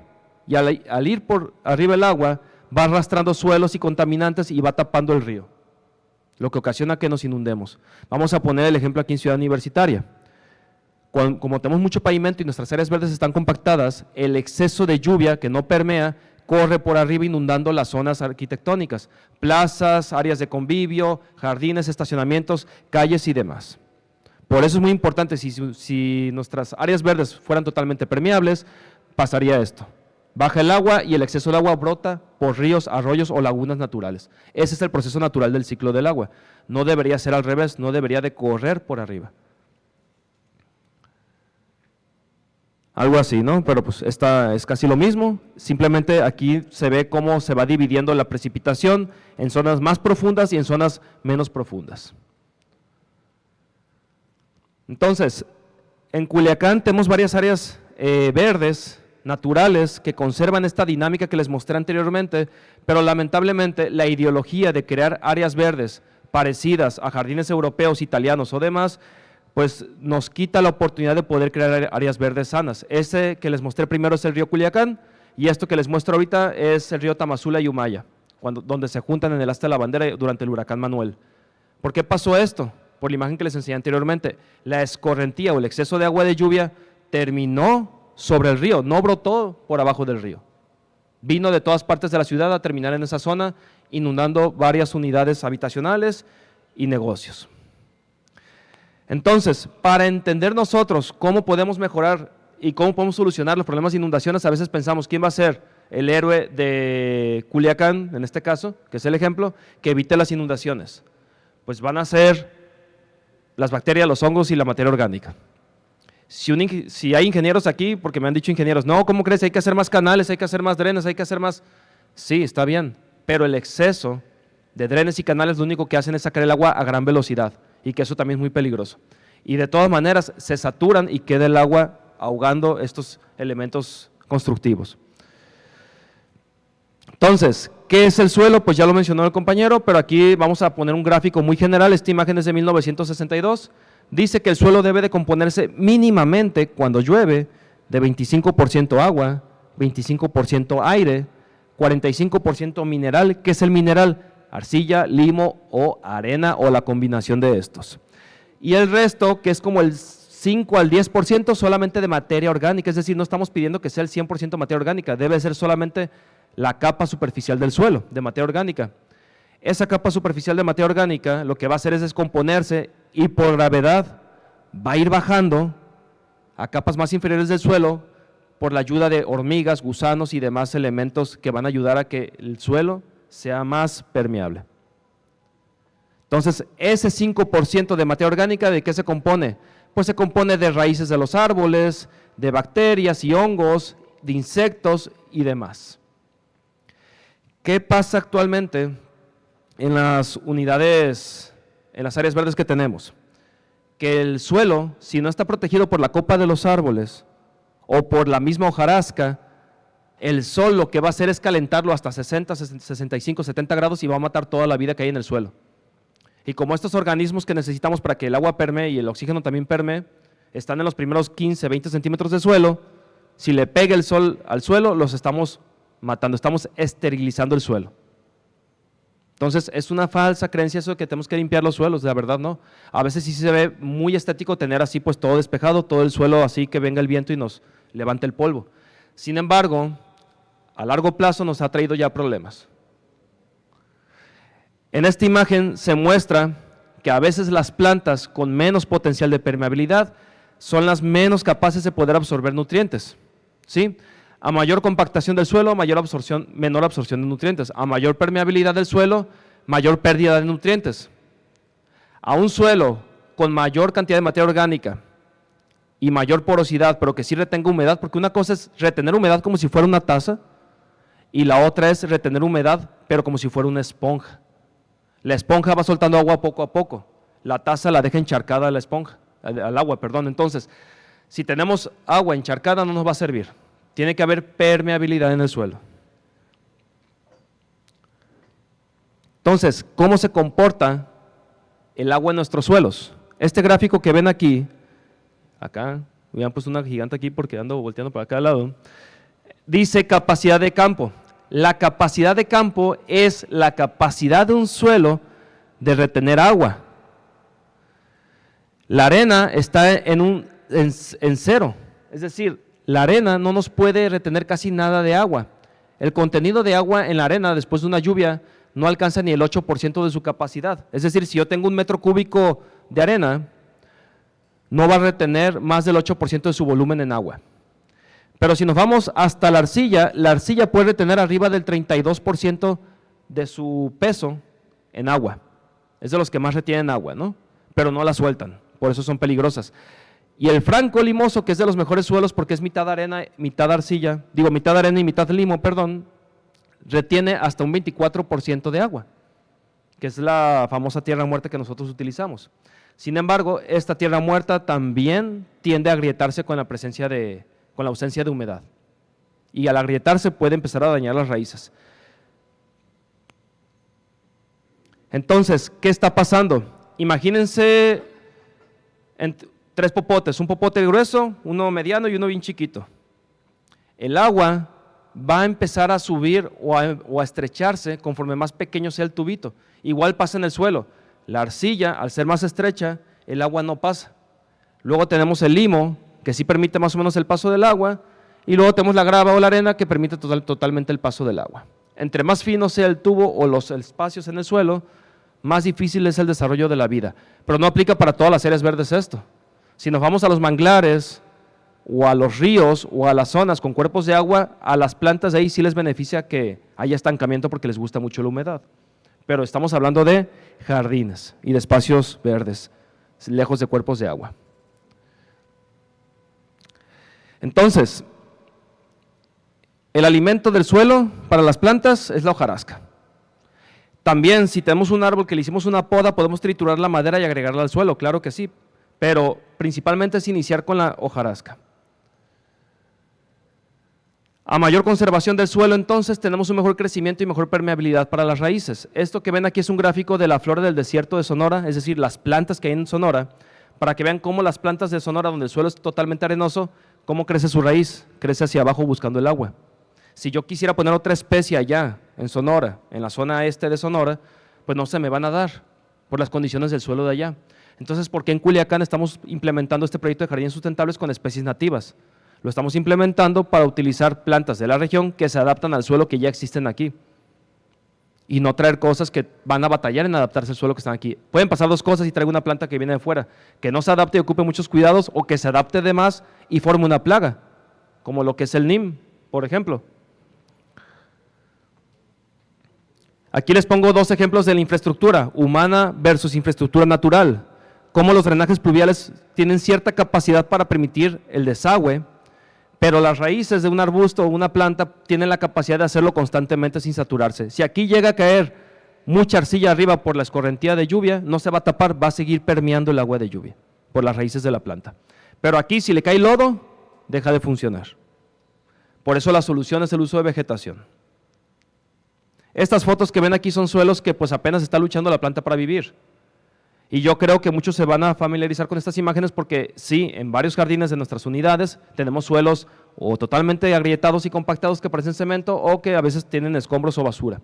A veces se nos hace muy fácil desechar jabones, escombros, derivados del cemento, de la cal, porque estamos pintando, construyendo y demás en las áreas verdes, porque se va a ir y ya.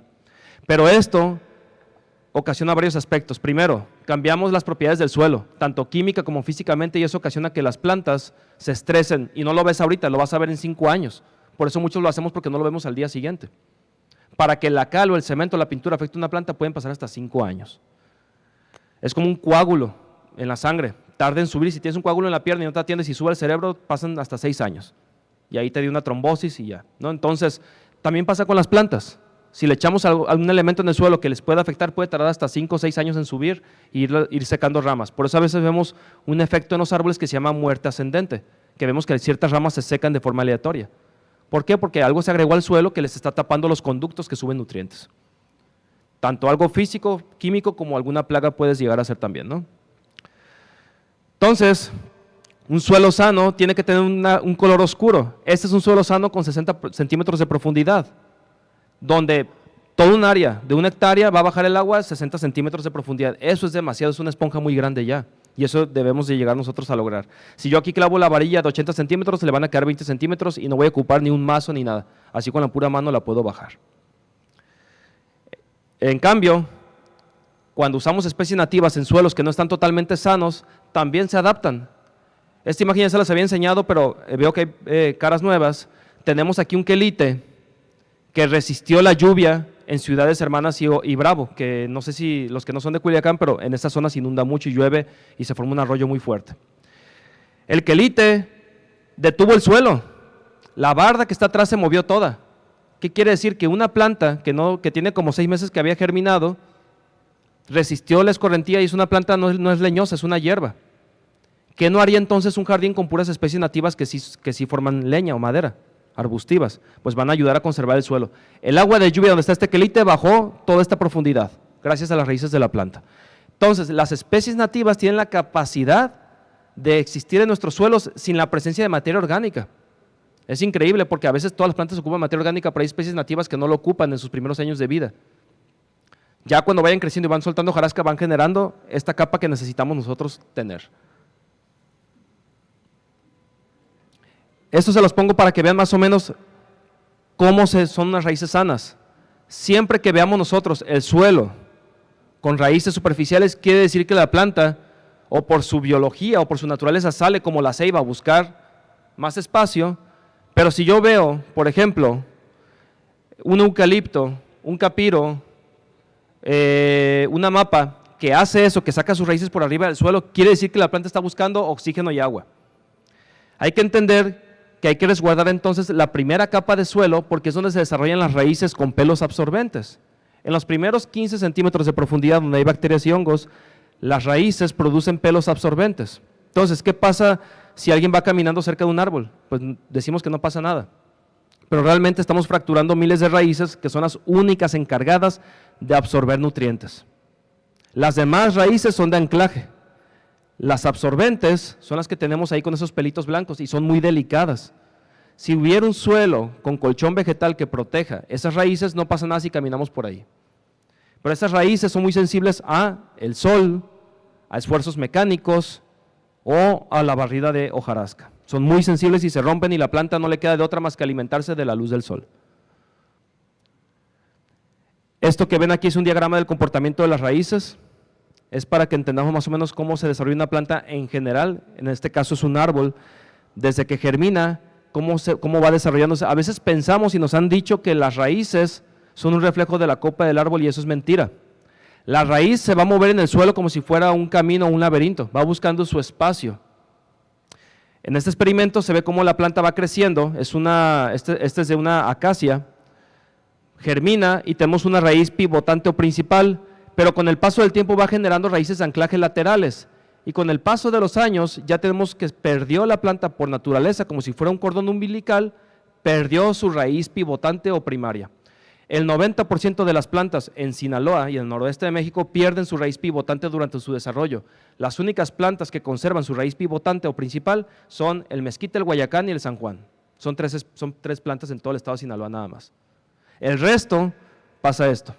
A veces me preguntan, ¿qué planta puedo poner que su raíz sea hacia abajo? Ninguna. Todas crecen así, al menos que pongamos puro mezquite. Pero depende la biología y el desarrollo máximo de esta planta, te va a romper o no la banqueta, porque hay raíces que cuando chocan con la piedra mejor le sacan la vuelta y hay raíces que cuando chocan con la piedra siguen derecho, no les importa. Entonces, también depende mucho de la biología de la especie, pero no todas se comportan igual.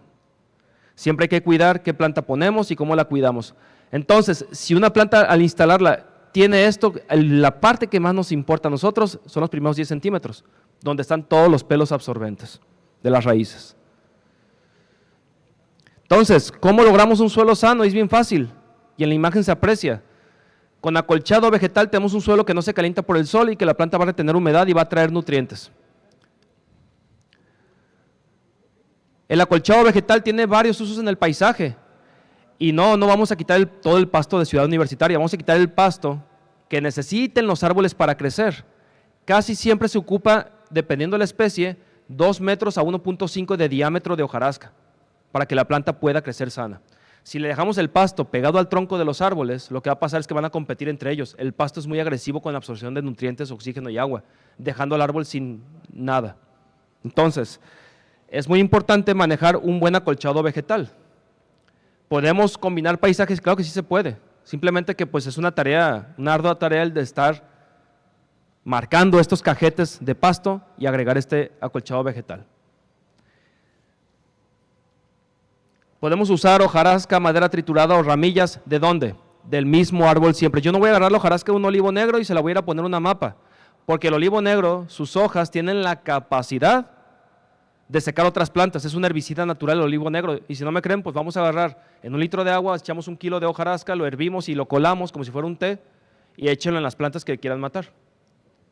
¿No? También el neem, la hojarasca de neem y eucalipto también son herbicidas naturales. Entonces, hay que tener cuidado, o si yo uso la hojarasca de una mapa, pero esa mapa tenía algodón rosa o tenía una plaga, puedo transportar una plaga a otra planta.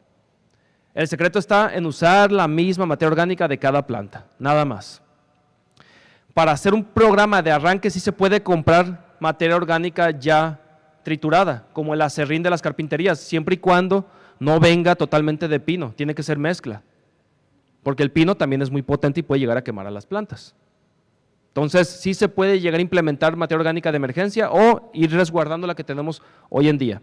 La altura de este colchón de hojarasca tiene que ser entre los 10 y 15 centímetros de altura nada más. El exceso ya lo podemos tirar a la basura. Pero con el paso del tiempo se va a ir descomponiendo y nos va a ir cambiando el color del suelo, como lo tenemos ahorita, que es un color café claro, a un color negro en un año. En un año ya tendríamos que tener los suelos de color negro. Y que sea negro es positivo. También, si hay colchado, difícilmente va a crecer maleza. No crece la maleza. Es muy difícil que crezca maleza donde tenemos acolchado vegetal, porque este sitio está en constante descomposición y no permite el paso de la luz del sol. Ejemplo de cómo se coloca el mantillo o el acolchado vegetal, pues debe ser casi del área de la copa, o mínimo de 1.5 metros alrededor del tronco. ¿Sí? No menos.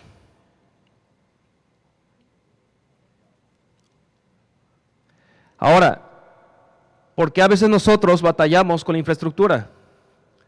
Hay especies que por su naturaleza, les decía, pueden romper la infraestructura, pero hay otras que no lo hacían, pero como el suelo está compactado y no hay nutrientes, buscan las raíces salir del suelo y irse a otros lados buscando nutrientes, ¿no?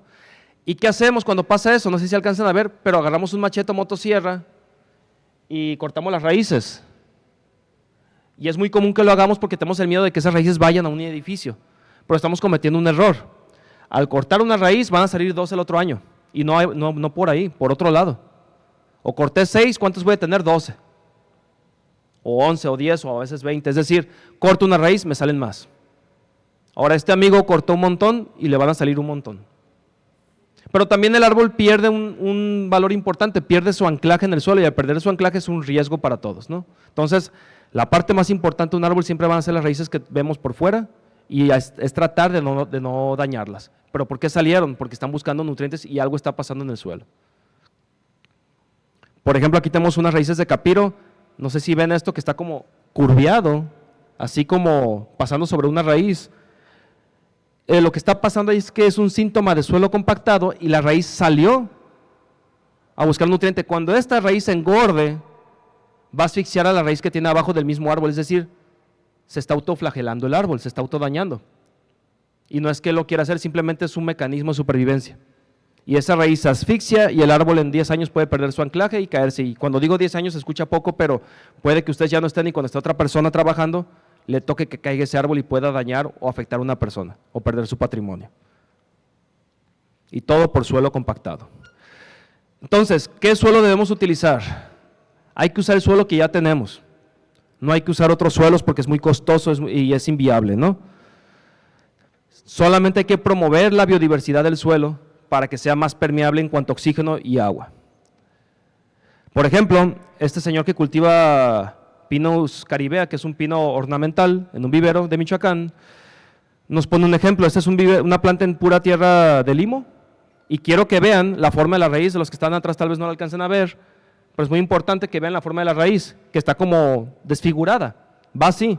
Si se dan cuenta que va como zigzagueando o va buscando espacios en la bolsa, es decir, la planta cuando germinó, la raíz está buscando dónde crecer dentro de la bolsa, porque la tierra muerta o el limo no tiene tantos poros, tanto espacio dentro del suelo, no tiene espacio. Y entre menos espacio tenga el suelo, menos nutrientes libera. Y ahora lo que hizo fue mezclar 50% limo, 50% acerrín. Y lo puso en la bolsa y puso la semilla y vean el crecimiento de la planta. ¿Cómo va la raíz? Derecho. Y esos pelitos que se ven son las raíces absorbentes de nutrientes. Esa es una planta muy sana que cuando la instalemos en un lugar va a crecer totalmente bien. Contrario a lo que vimos aquí, vean el follaje, es menos denso. Bajamos y vean el follaje. Misma bolsa, misma especie, condiciones de suelo permeable, condiciones de suelo casi impermeable, porque ese es el limo. Ahora imagínenlo a gran escala en nuestras áreas verdes. ¿Dónde creen ustedes, después de todo lo que les platiqué, que se encuentran las áreas verdes de la UAS? Y de todo Culiacán y todo Sinaloa, ¿dónde creen que estamos?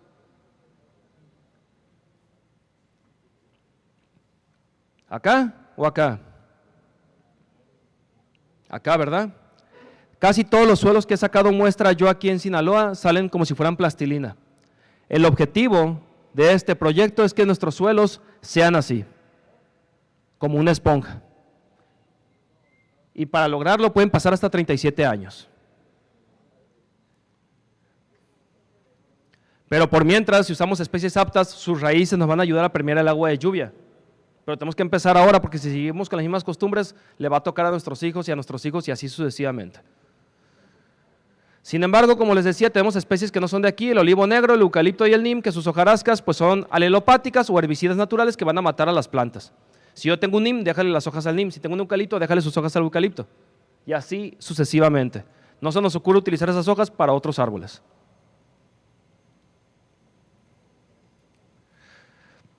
Entonces, un suelo sano atraerá más organismos a mejorar el suelo, sin embargo, un suelo pobre atraerá organismos a dañar la planta.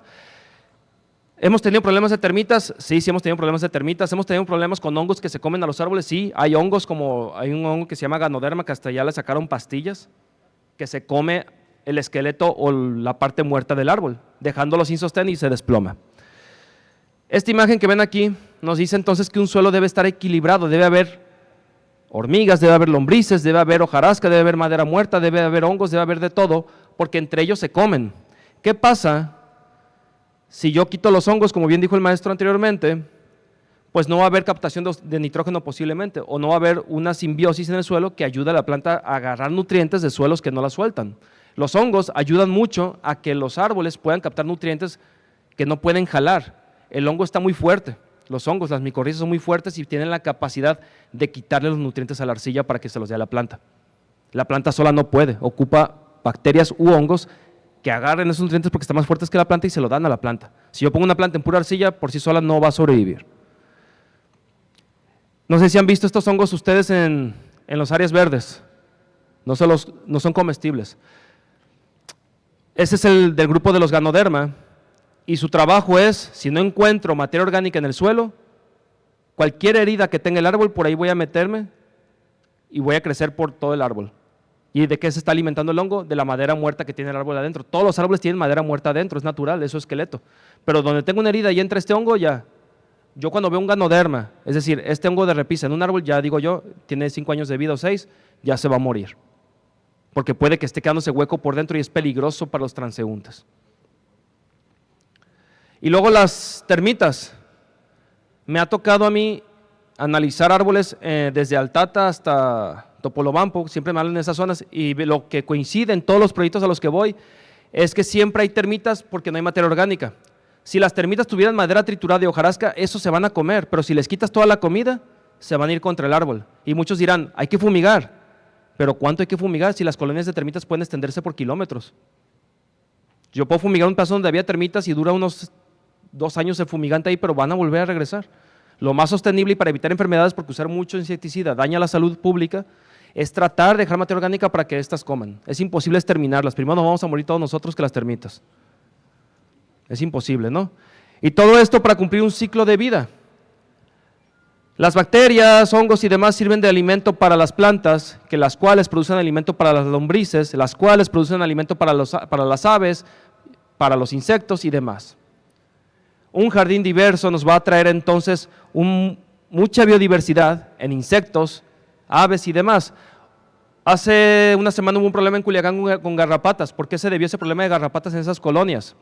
Se debió a que, y lo vamos a relacionar, de que las áreas verdes son puro olivo negro y neem en esas zonas, y que no hay aves que puedan llegar y comerse las garrapatas, o que los tlacuaches que había ahí poco a poco se fueron alejando porque no encontraban plantas de dónde comer. No sé si conozcan los tlacuaches, pero son animales que se pueden comer hasta 200 garrapatas por hora. Entonces, a los tlacuaches no se les suben las garrapatas. ¿Qué pasa? Si hacemos jardines con una sola especie o 2 y sin materia orgánica, estamos alejando a toda la biodiversidad. Muchas aves se comen lo que hay en el suelo, escarban como las gallinas y buscan comida en el suelo. Sin embargo, si hacemos el paisaje más estéril, más plagas van a llegar. Entre más estéril sea, más garrapatas, más moscas, más mosquitos.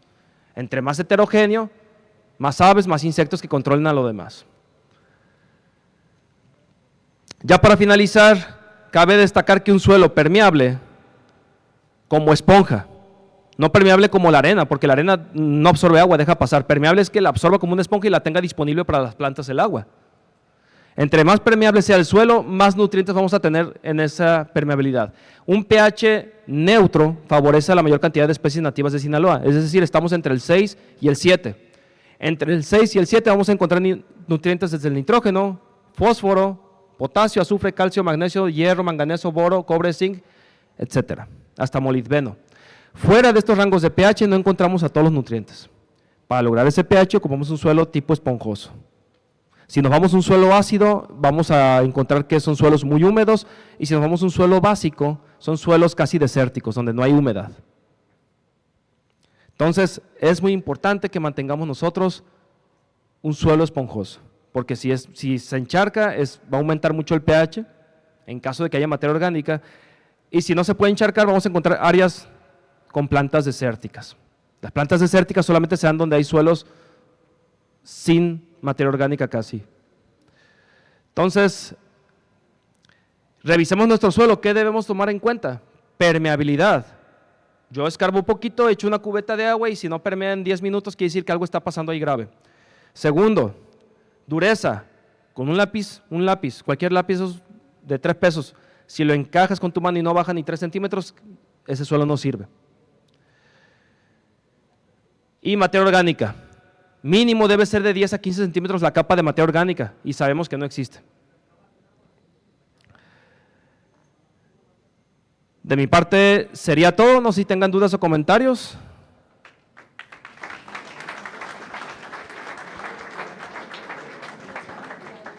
Muchas gracias, maestro Mitre. ¿Algún comentario, sugerencia o duda? Sí, va a haber más trabajo, ¿no? ¿Alguien gusta participar? Sí. No desayunaron, la vez pasada participaron más. Sí. Pues vamos a invitar aquí al ingeniero Cholico para que nos dé algunas palabras para todo el personal de su área. Gracias.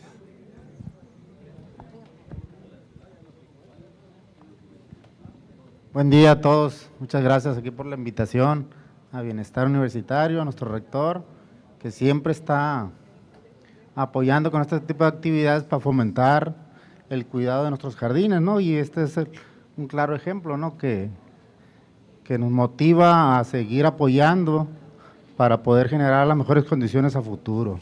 Muchas gracias, los invitamos a que seamos conscientes de las explicaciones que nos dieron aquí los ponentes y a su vez aprovechar lo que se expone, ¿no? Yo les agradezco mucho a todos y muchas gracias.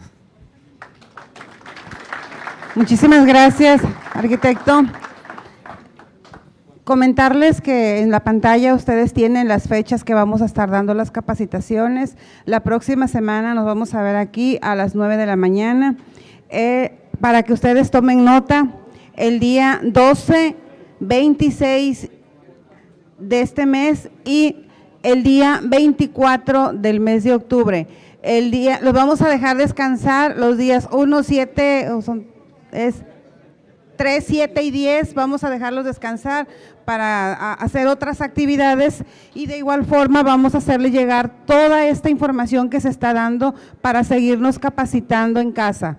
Desde Mochis hasta Mazatlán y todas las unidades regionales vamos a dar toda esta información y se está dando esta capacitación. Hay una pregunta que a través de Zoom nos están pidiendo que dónde vamos a seguir capacitando. En la Unidad Regional Norte tenemos especialistas también en el área de la Facultad de Agronomía. De ahí vamos a invitarlos para que se haga este equipo de trabajo y podamos atender las unidades académicas de la Unidad Regional Norte. En el sur hay otra facultad que también va a estar apoyando en estas capacitaciones ya personalmente y directamente ahí en su unidad regional. De igual forma, de aquí del centro vamos a ir a Guamúchil, a Guasave para seguir dando las capacitaciones de manera presencial. Y pues a través de la Unidad de Bienestar Universitario de parte de la doctora Sofía Angulo, pues agradece la asistencia y la importancia que tiene este bonito proyecto y por supuesto agradecerle a nuestros ponentes y nos vemos aquí la próxima semana a las 9 de la mañana. Muchísimas gracias. Que tengan bonita tarde todos. En la parte de aquí enfrente, atrás, están las listas para anotarse y también los que quieran anotarse por medio del código QR están de las dos formas.